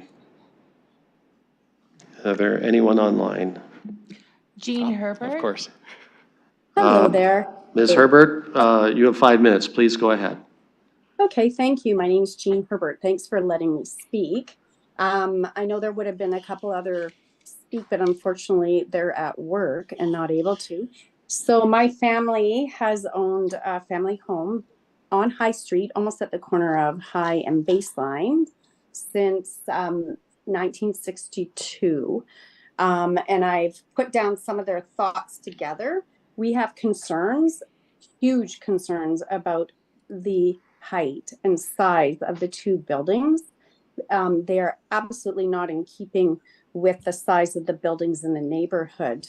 I will just maybe go forward with some of my current concerns, our concerns. A lot of that is traffic. We currently have Sylvan Lane. I know people are going to be riding bikes, but people are going to drive a car to go visit them. That building is not occupied. Our seniors building that I can actually look at from my backyard has not been occupied yet. So we don't even know what the traffic impact on that very busy street is going to be. Baseline Road at this point already can back up at High Street and Baseline at the busy times for about a block and a half. People are using High Street right now between Commissioners and Baseline as a cut through. Last week it was backed up going to Commissioners as high as 398 High Street. Whatever how high it is, 23 floors or whatever, is way too high. It's a residential area. Even the seniors building that's just been built and at some point they're going to inhabit is actually higher than the local hospitals. Neighbors don't want to stare at skyscrapers. Where are the local green spaces in our neighborhood? I'm especially concerned about the building at Baseline and Wellington. It's not a big lot. How are people going to get in and out of there? That corner is already so busy. Are we going to make it another high accident corner just like Commissioners and Wellington is? Not everybody is going to be taking the bus. Noise level is going to be high. I am concerned that we weren't given notice of this development, and I'm only one very long block away from this development. Is there sufficient power? Is there sufficient sewer for this neighborhood? How can they widen the street for future traffic concerns? Another question that came from a neighbor, that came from actually an urban planner, what has the developer studied about future traffic concerns? And how can we actually do that already, because the bus transit has not even been built yet. The bus transit hasn't been built. Our senior building hasn't been moved into. What proposed mitigation measures have they actually proposed for the traffic concerns? So there is current enhancements to the active transportation are still being done, like road widening, the buses. It's not even done, and 2 huge high rises are going to be put onto an area that we don't even know what the traffic's going to be like. It's out of place. It's not the same intensity that any of the neighborhood is around here. If there's going to be buildings built there, fine, but bring them way down in height to match the height of what the local hospitals are and that seniors building. We need fulsome community involvement. Does the community actually know that this is happening? Yeah, those are a lot of my concerns. I'm really shocked, especially at the Baseline and Wellington one, how that's going to affect that traffic area that already is congested. And there are going to be a lot of cars and traffic coming in and out. Thank you. But we don't even have the buses going, and people will be driving cars. I absolutely thank you for your time. And my request would be sometime, can a meeting like this where the neighborhood can speak to, can a meeting ever be done in the evening? I know my neighbors wanted to speak, but they weren't able to because they were working. Thank you for your time, and I would appreciate updates from my counselor. Thank you. Thank you. I'll look for any other speakers. I don't see anyone in the gallery. I'll ask clerk if there's anyone else online. Seeing none, I'll look for a motion to close the PPM. Councillor Frank, seconded by Councillor Rahman. Call a vote.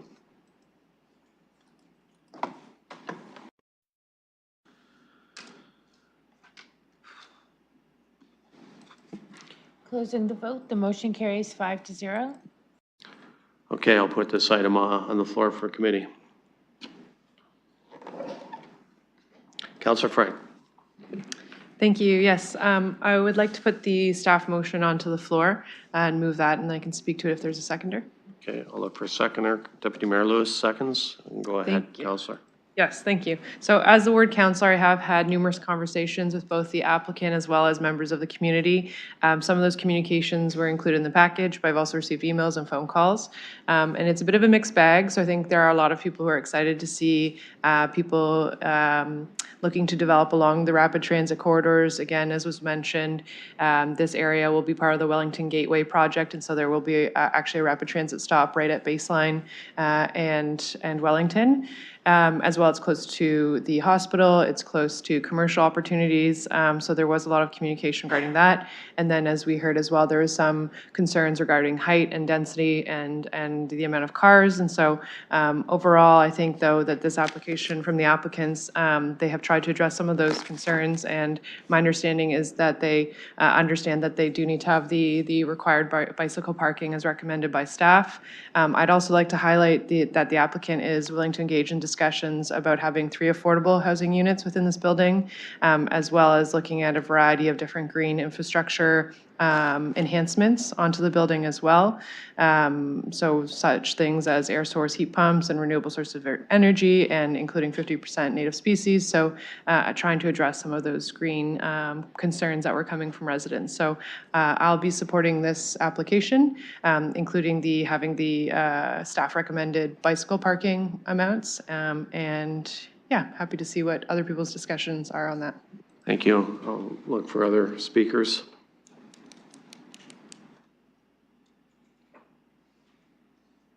Deputy Mayor Lewis. Thank you. Happy to support the ward councillor on this and support it in general. I know the staff recommendation is for approval. I think it's important to just take a moment, though, to, and Mr. Chair, you referenced this on the 1105 Wellington application earlier, that, that was why you supported the Wellington Gateway and the kind of density that we're seeing at the White Oaks Mall area. But similarly, although this is further up the road, it's why I supported the Wellington Gateway too, because we want to see that infill along Wellington Road. And while I know that it was referenced by a member of the public who was speaking, that it's the rapid transit line isn't even built out yet. While that is true, that construction is underway, and I think it's important to know when we're talking about developing residential towers like this, the process is often one that will not see these buildings in the skyline and occupied for 3, maybe 4 years. And by that time, the rapid transit system will be built out along Wellington Road and accessible to people. So I think that it's just important to highlight that there's always a piece to this where timelines are involved that's often not really clear to people. The assumption automatically becomes that this will happen, tomorrow or next month or whatnot. But there's a number of steps to go through with site plan, building permits, all of those things. And so it will be a while before these buildings and these units are in existence. And by then, the transit system will be there to serve folks. So I just thought it was worth taking the time to note that. I know we've said that on a couple of other applications recently with respect to infrastructure coming at the same time, and that these buildings, timelines matter, and that the pieces kind of come into place at various points along the route, that they don't all happen overnight. Thank you. Other comments?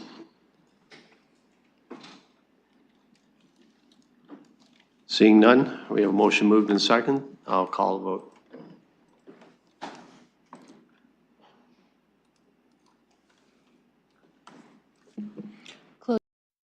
carries 5-0.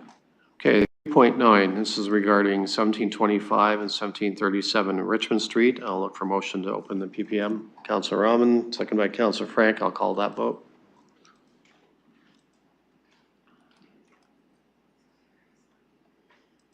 Closing 5-0.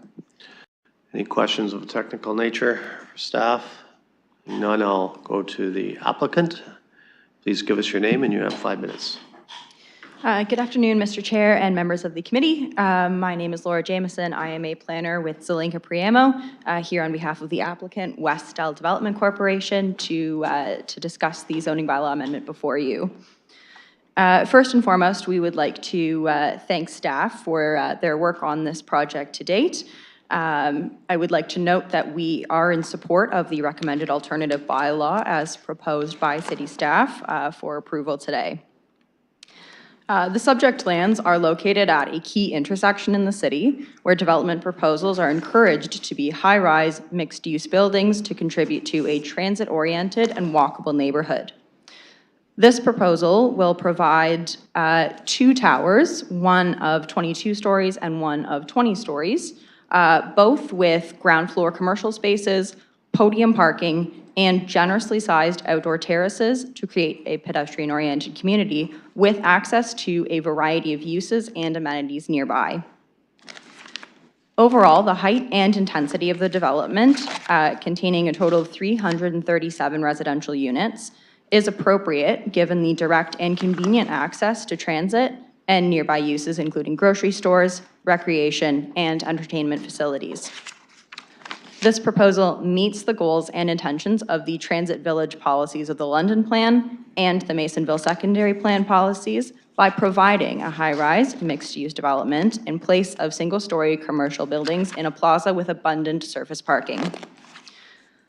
Overall, the proposed development represents appropriate and desirable intensification at an ideal location in a transit village, which supports the future planned vision of the area. I'm available to answer any questions you may have. Thank you so much for your time. Thank you. I'll look for any members of the public who would like to address the committee. Anyone online, clerk? Arthur Mustard Thompson, please. Please go ahead, sir. You have 5 minutes. Good afternoon, members of the Planning and Environment Committee. As I wrote previously in a letter included in city staff's report regarding this application, I'm wholeheartedly in approval of the Masonville Secondary Plan and its intention to transform the land surrounding the intersection of Richmond and Fanshawe from a loose collection of dreary big box shopping plazas into a more vibrant uptown district. With this in mind, I was pleased to hear that applications had finally been submitted for the parcel at 1725 to 1737 Richmond Street. Unfortunately, I believe that the proposed developments for this plaza fail to meet the true intent of the carefully crafted secondary plan. Of my most prominent points of contention with this application is in regards to Tower 1 and 3, specifically the manner in which they address North Center Road. Under the Masonville Secondary Plan, this portion of North Center Road is considered a flexible character street, where new developments must have, quote, either active ground floor commercial uses or active residential ground floor uses, or a combination of both. These 2 towers do have commercial uses on their east sides, which face the interior parking lot, but they fail to include either ground floor commercial or residential units on the west side of the buildings, which face North Center Road, resulting in a streetscape that is lacking any activation. Ideally, I envision this tower's commercial tenants having second entrances onto the public street and access to the residential portion of the Tower 3 along North Center Road being made more visually prominent. Even better, the developer could consider including ground floor residential units or townhomes along the public street. This new development is also in contravention of multiple policies in Section 6 of the Masonville Secondary Plan, a chapter that is comprised of rules regarding built form. Code 6.1 number 2 states that all developments should, quote, establish a human scale facade, while Section 6.1 number 4 and 5 dictate that buildings should cultivate a pedestrian-oriented development. Most importantly, Section 6.1 number 5 says that, quote, buildings should have articulated facades that create a human scale rhythm along the streetscape. No extensive blank walls should be visible from public or private streets. Together, towers 1 and 3 form a monolithic gray wall along North Center Road, which is imposing to pedestrians due to its height, lack of active ground floor usage, and absence of variation in massing. The white podium that houses stacked parking on Tower 2 is also deeply unattractive for the same reasons. The Masonville plan envisioned the neighborhood streets lined with patios, cafes, and visible entrances, a point this development has clearly missed. Towers 2 and 3 also strike an uncomfortably imposing size and scale due to a lack of any meaningful use of setbacks. Again, towering blank walls prevail throughout this application, with no differentiation in height. The use of setback was a constant theme throughout the secondary plan that has been ignored in this application. Ideally, townhouse or commercial units visually distinguishable by height and massing from the rest of the structure would comprise the entire bottom floors of the proposed towers along internal and external streets. Finally, the secondary plan calls for all new private streets created under its purview to meet or even exceed city standards through the use of attractive streetlights, trees, and other streetscape factors. Although it is not due to be completed for another decade, the final site plan for Highland Center seems to possess none of this public realm beauty, instead seemingly placing high-rise towers at random throughout this field of asphalt. The fact that these new buildings will be surrounded by a sea of parking lots is not only unpleasant for future residents, but also very poor in terms of design. I hope that you, as members of this committee, and the developer of this project will consider this feedback. Thank you so much for providing me the time. Thank you. I'll look for, I don't see anyone else in the gallery. And clerk, I'll just double check again if there's anyone online. No. There's no one online, so I'll look for a motion to close the PBM. Councillor Robbins, seconded by Councillor Frank. I'll call them.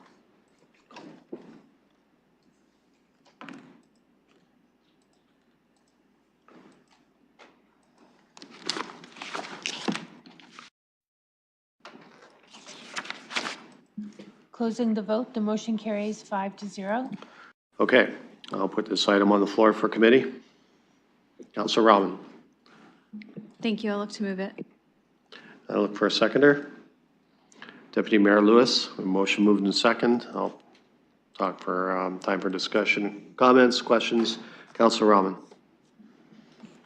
Thank you, and through you. I want to take some time to speak to this application, which I'm pleased to have been involved in the discussions on from an early point, having joined council. Although Tower 1 for this project had already been approved, I've been involved in subsequent discussions since about Tower 2 and Tower 3, so thank you to the applicant for involving me in those. I've had a lot of conversations with neighbors in the area about this development, specifically those living in Masonville Manor, those that live on North Center Road, and those that live on McGarrell. And I hear their concerns. They're concerned mostly about the height of the building, and their concerns, I think, are those that we hear quite often in this committee. So I'm supportive of the recommendation that's in front of us with the updates to the shadow study, as well as some of the other things that are requested as they move forward with site plan approval. I also appreciate the comments from the community around the consideration of design, and I hope that those are heard by the applicant as well. And thank you to Councillor Frank for her amendments to this motion in front of us today. That includes some additional considerations for green standards. The other thing I did hear from the community was around parkland dedication and the access management plan for the North Center Road driveway, as well as how pedestrians will be able to move around that area, which is, as we know, right now under construction and causing a lot of concern for the neighborhood, especially with an aging population around that area, looking to be able to continue to live in a very walkable part of the city. So I know that those are things that staff took into consideration and made to worked with the applicant to be able to address some of those pedestrian concerns as well. The one question I did receive quite often, and I know this was shared a few times during the discussion, was why more of the parking wasn't underground and why it's contained in the podiums above ground. So I'm not sure if that's something that I can put to staff to see if they might be able to help address that question that was heard. Yeah, we can start with staff on that. Through the chair, I believe that question should be directed to the applicant. Okay, I'll look to the applicant for a question regarding parking underground. Yes, absolutely. Through you, Mr. Chair. It simply comes down to the cost of underground parking. It is very, very expensive. I think we're looking at about $100,000 per parking space to go underground. So to just try and alleviate some of those costs, we did propose podium parking. I will also note that in the proposed Tower 3, the podium parking is actually like completely contained internal to the podium of the tower, and there are residential units around that, facing both the interior of the site and to the exterior of the site, which I know this was public comment earlier. It does sort of help to alleviate some of those concerns about a human-facing facade, particularly on North Center Road. Thank you. Councillor. Thank you, and that's, I appreciate you sharing that and on the public record, because I do think it's important for the conversation.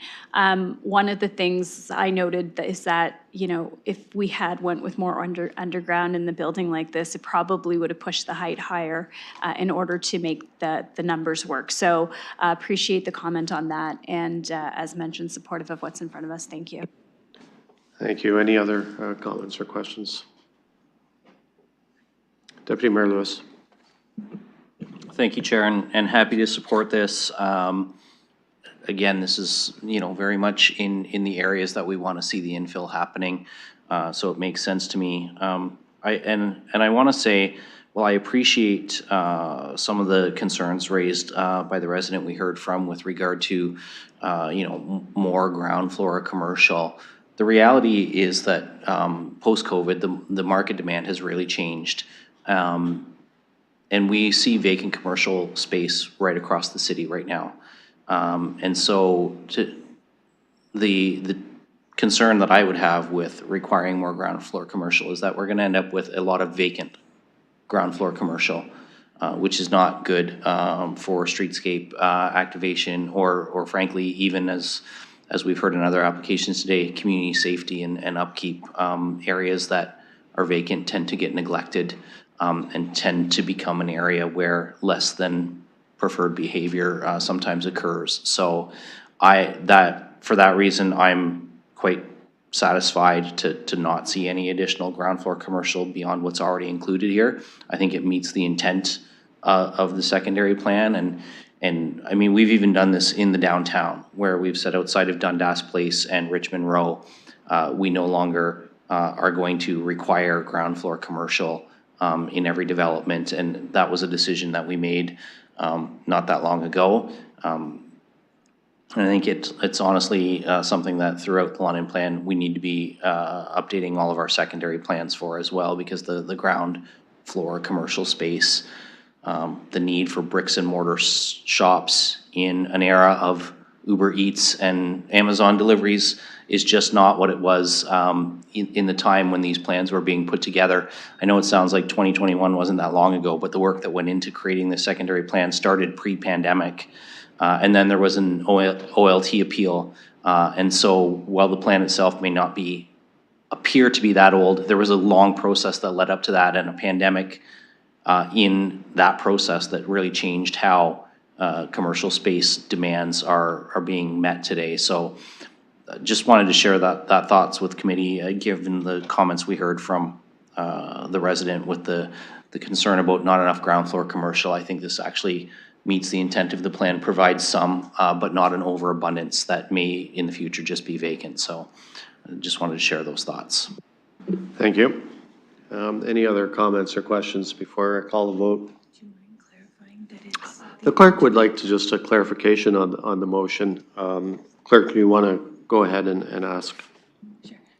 Just for the public, the motion that is being approved is the staff recommendation with additions to the site plan, which include X to XIV, landscaping to include at minimum 50% native species with no invasive species planted, investigate renewable sources of energy such as solar for the roof and sides of the building, and geothermal for interior heating and cooling, investigate air source heat pump options, and utilize bird-friendly policies using the CSA standard.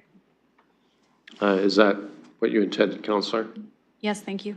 Okay, and the seconder is on board, Deputy Mayor? Yeah, okay. We've got a motion moved and seconded. Any comments or questions before I call the vote? I'll call the vote.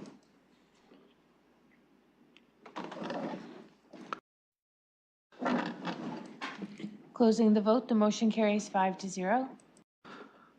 Thank you. We're now just after 3 hours. Councillor Rahman. Thank you. I'd like to move a break. Yeah, I was going to ask that. How many minutes would you like? Deputy Mayor? Well, personally, since some folks have made me aware that today people with the first name Sean get a free slice of pizza at Stobie's, I'd like to have 45 minutes to take a walk, but I won't ask for that right now. I'll wait and do that after and just seek perhaps a 10-minute break. Is the committee good? Do I need? Yeah, I'll move 10. Okay, well, we got mover, a seconder, hand vote. Good, we'll break for 10 minutes. We'll meet back here at 4:30.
Okay, I'll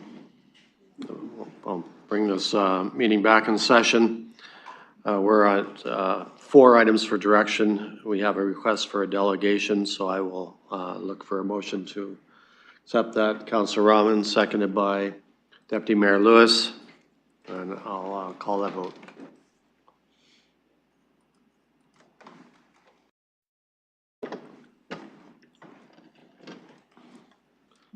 Closing the vote, the motion carries 5-0.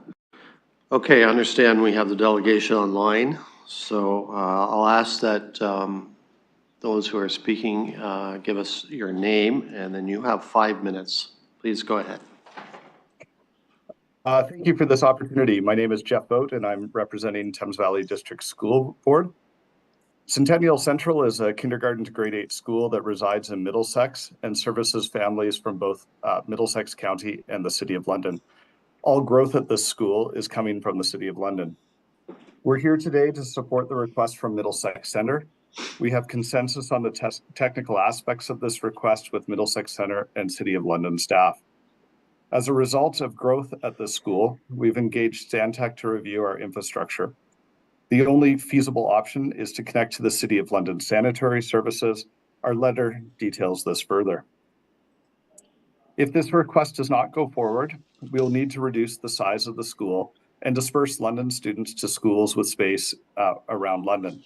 A number of holding zones have been established to support growth in North Central London. The ultimate solution is a new school in North Central London, which has been previously submitted to the Ministry of Education and will continue to be submitted to the Ministry of Education until approved. Thank you for your time and consideration on this matter. I'm happy to answer any questions. Thank you, Mr. Boat.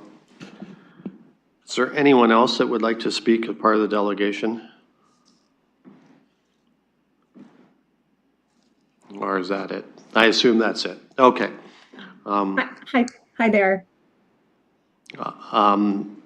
Who do we have? Do we have the mayor online? Stephanie. Sorry, this is Stephanie Bergman. I'm the manager of planning and development with Middlesex Centre. Okay.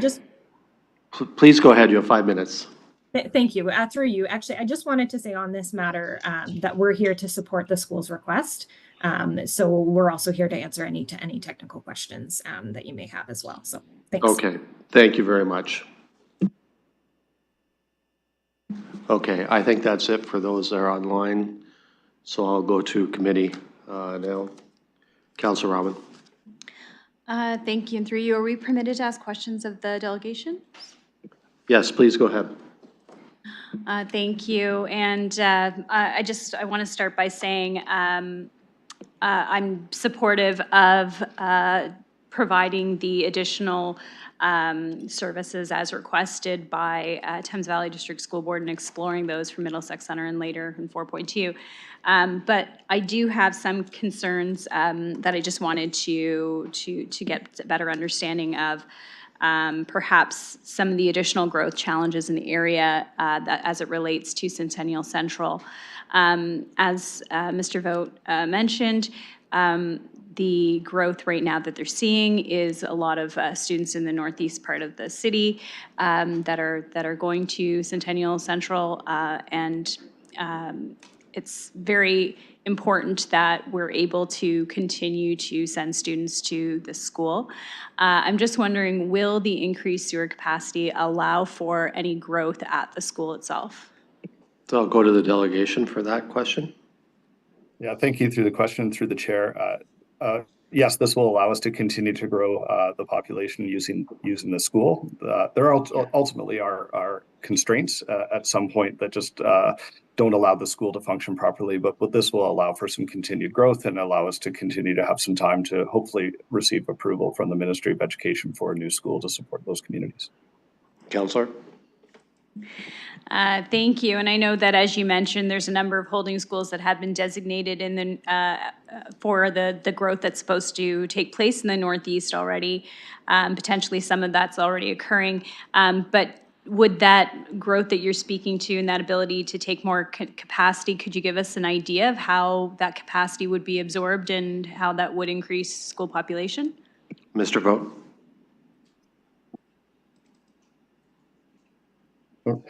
So this will allow us to add additional portables at Centennial Central potentially.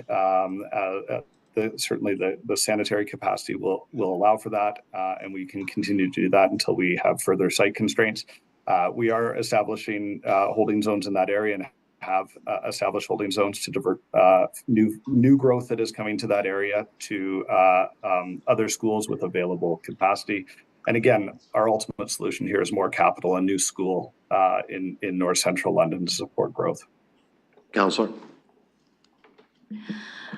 Thank you. And I just wanted to check in as well if this increased capacity, I know it will be beneficial for the school and the community. And likewise, you know, we have students in the northeast part of the city that are, that this is their home school and are very used to going to this school. And for that reason, we want to continue to offer them services at that school. And with that in mind, do we have a community use agreement between Thames Valley District School Board for Centennial Central and the City of London? Mr. Voigt. Yeah, through the chair, we don't have a community use agreement per se for that school. It is a community use school available for use, and we do work with City of London staff to ensure that there's space throughout the community, and happy to consider this school. Councillor. That's wonderful news. I'd love to see some expanded programming to students that live in the northeast part of the city to be able to utilize this space where we have our constraints already with using some of the other schools in the area for recreational programs. So very, very glad to hear that. I do have some questions related to 4.2, but I do have a motion to capture 4.1 and 4.2, so let me know when you want to put it on the floor. I think if you're ready to do it, you can go ahead. Thank you, but I do hope to speak after the delegation for 4.2 as well. Yeah, absolutely, yeah. So if you want to move that right now, and we'll look for a seconder. Thank you. So some language has been provided in order to help to capture both 4.1 and 4.2. I'm not sure if I need to read it out or. Let's just, yeah, why don't you read it out just for the public record? If it's not too long, I'm not too sure the length of it. Councillor? Okay, that the following actions be taken with respect to the request from the Municipality of Middlesex Centre and the Thames Valley District School Board regarding sanitary services for Centennial Central Public School. Authority be delegated to the Deputy City Manager, Environment and Infrastructure to approve an agreement between the City and the Thames Valley District School Board for the provision of sanitary servicing to Centennial Central Public School. And B, that the Mayor and the City Clerk be authorized to execute the agreement approved by the Deputy City Manager, Environment and Infrastructure. And C, that the City Administration be authorized to undertake all the administrative acts that are necessary to connect with this agreement. Okay, thank you. Look for a seconder for that. Deputy Mayor Lewis. Do you want to speak to it now, or do you want? Okay. Just from the chair, I just want to make sure that staff is good with that language in the motion. Thank you. Through the chair, yes, staff is comfortable with the motion and with the request from Thames Valley School Board. Okay, thank you. Okay, so we got a motion moved in second. Any questions for staff or the delegation at this time? I'll just make a comment from the chair if committee allows. Yeah, it's good that we can work together as good neighbors. I'm thankful for the councillor to look for other opportunities of sharing. And I think we're going to see this with our northern neighbors probably more as our city grows to the north. So I expect to have these further of these types of conversations, but I'm in support of this motion. Okay, any other comments or questions before I call the vote? Seeing none, I'll call the vote.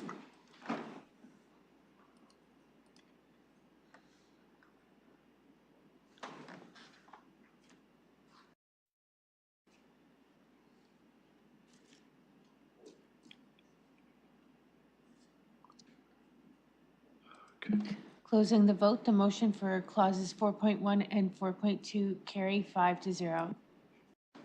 Thank you. We are now down to 4.2 regarding the urban forest canopy letter put forth by Councillor Frank and Councillor Rahman. Oh, sorry, Councillor Rahman. Sorry. Okay, I thought I was moving the recommendation just for Middlesex Center and Thames Valley District School Board for Centennial Central, but 4.2 is still going to be heard. My apologies. Yeah, okay.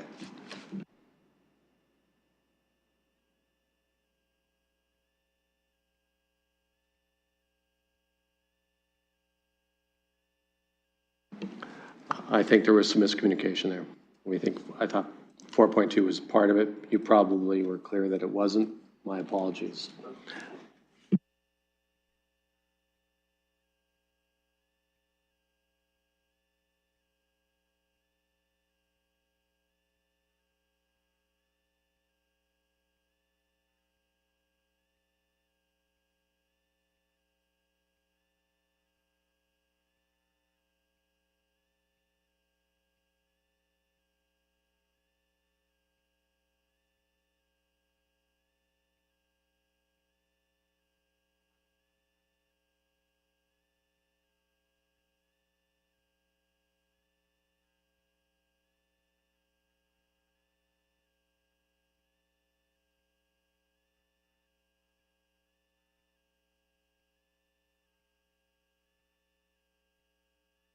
What to do?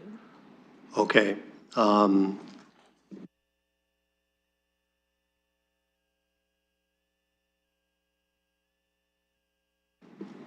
Okay, we're going to go to 4.2. It was not included in what we did.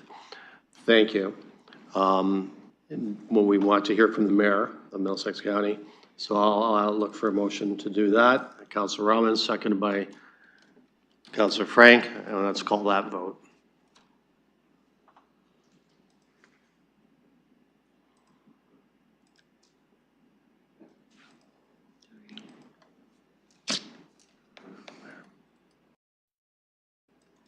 Closing the vote, the motion carries 5-0. Okay, Mayor, I apologize. It's late in the day and the chair of PAC is getting a little punchy. Please go ahead, you have 5 minutes. Thank you. And just to clarify, through the chair, so my name is Stephanie Bergman. I'm here on behalf of the Municipality of Middlesex Center. I'm the Manager of Planning and Development, and I also have Rob Caskadin, who is the Director of Public Works and Engineering with us, just to speak to the letter that was provided by Mayor DeVete. And so related to the discussion we just had about Arva, we are here today. I think most of you know that there is an agreement between Middlesex Center and the City of London to provide sewage servicing to a portion of the Arva community. That agreement has been in place since 2000. There has been some recent changes last year where the cap on yearly units was removed, but we're here today in the hopes of kind of having a discussion about some opportunities to take another look at that agreement, as you can imagine, having a certain capacity limit. We do have a bit of land available in Arva that we really feel is important to ensure that is planned in a comprehensive way. It's been in the community settlement area of Arva for quite some time, but of course we haven't been able to do too much there because of the limits on the sanitary servicing. There's been some work we've done to look at alternative servicing options.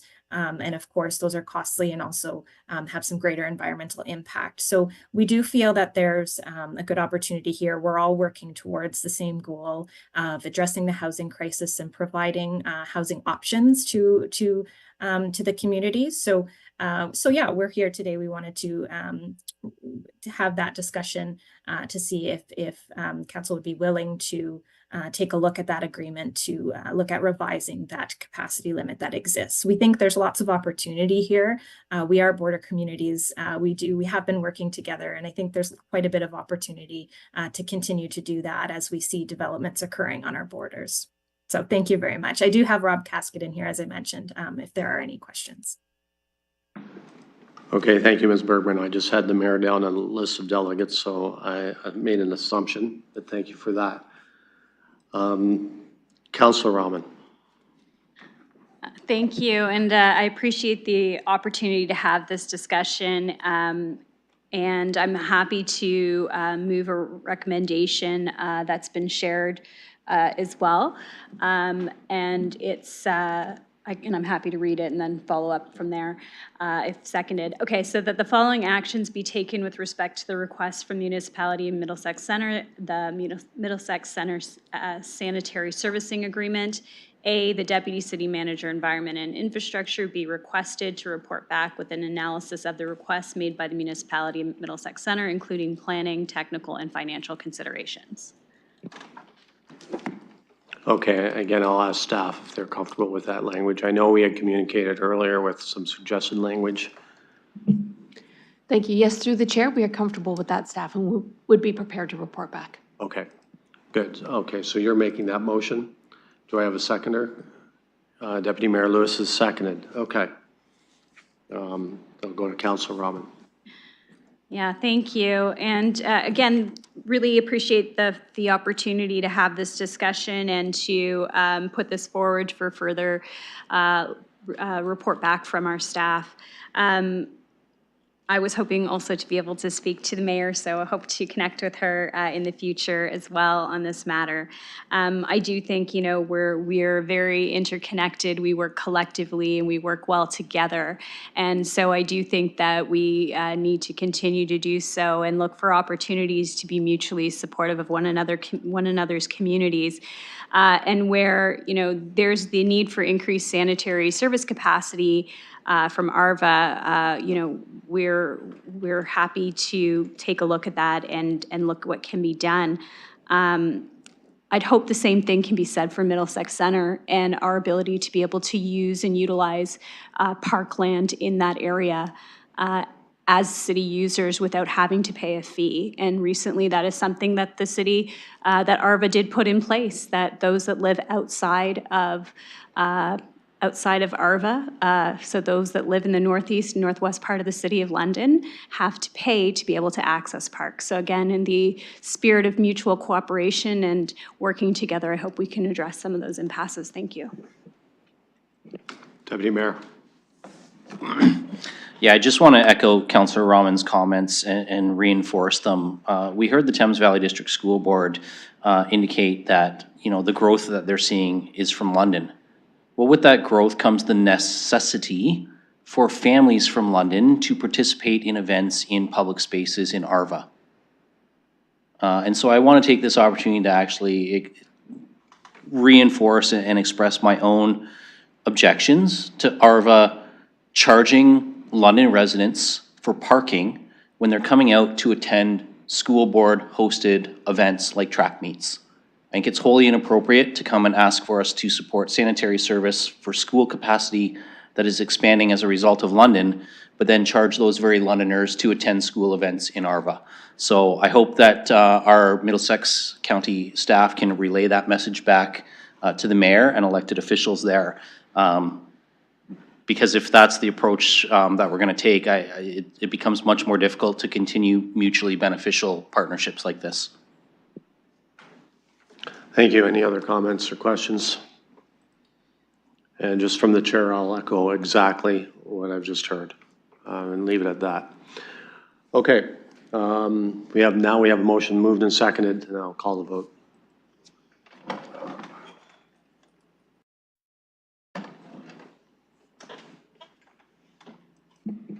Closing the vote, the motion carries 5-0.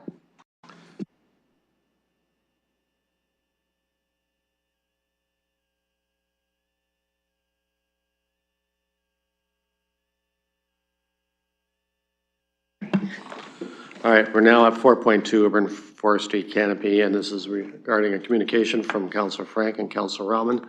So I will go to Councillor Rahman. Oh, I will go to Councillor Frank.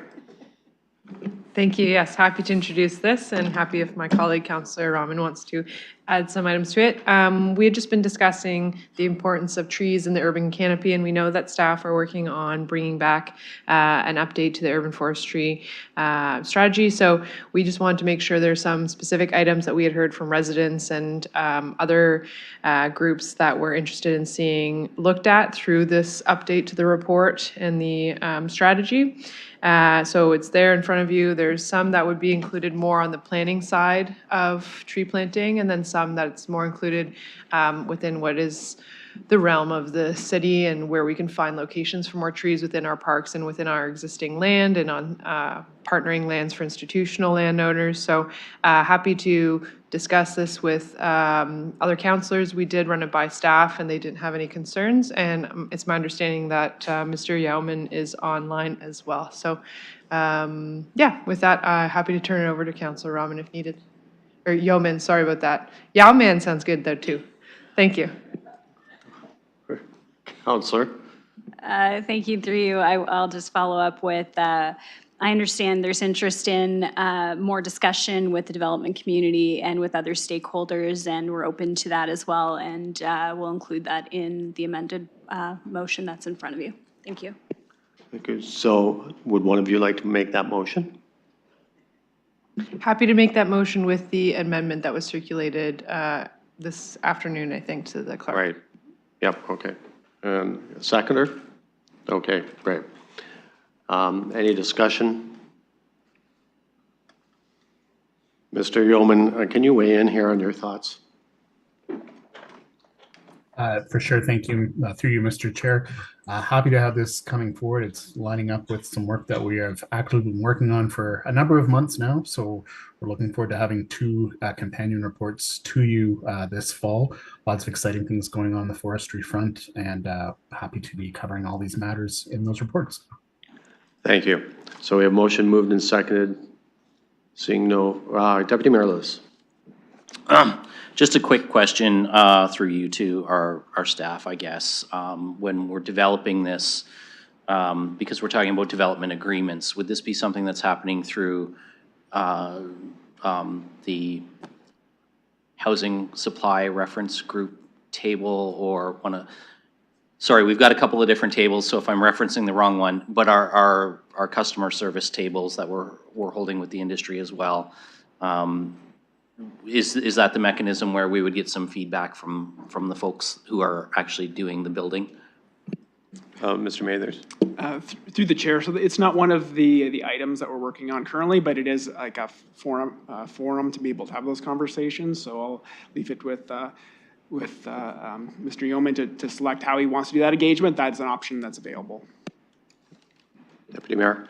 Thanks. I was really kind of curious as to whether we were going to have to create a new mechanism for that, or whether one of the existing things could cover it off. So I'll leave it in Mr. Yeoman's capable hands to figure out where he wants to do that. It just seemed to me like one of those reference tables might be the appropriate place for that.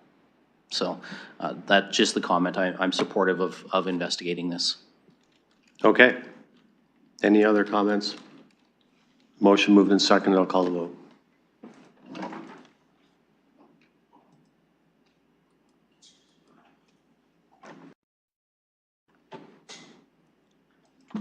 Closing the vote, the motion carries 5-0.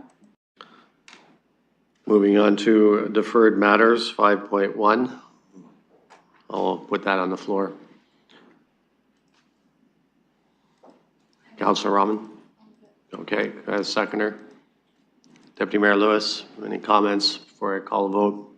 I'll call that vote.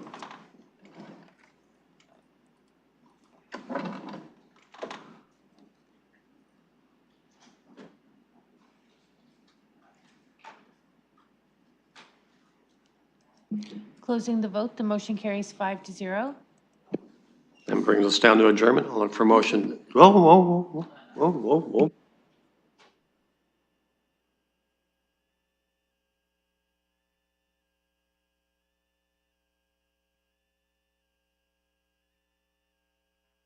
Already. 5.2, seventh report of the Community Advisory Committee on Planning. I'll put that on the floor. Councillor Frank, seconded to receive it. I'm assuming you're moving to receive it. seconded by Councilor Rahman. Comments or questions? Councilor Rahman? Thank you. I just wanted to thank, we had a resignation from the committee, so I just wanted to thank the committee member for their service. Thank you, and I'll echo that one as well. It's a lot of work that folks do in the advisory committees, and thank you for your service. Now, I could go to adjournment, right, clerk? We need to vote. Did we not vote? Moved and seconded. I'll call the vote. Losing it.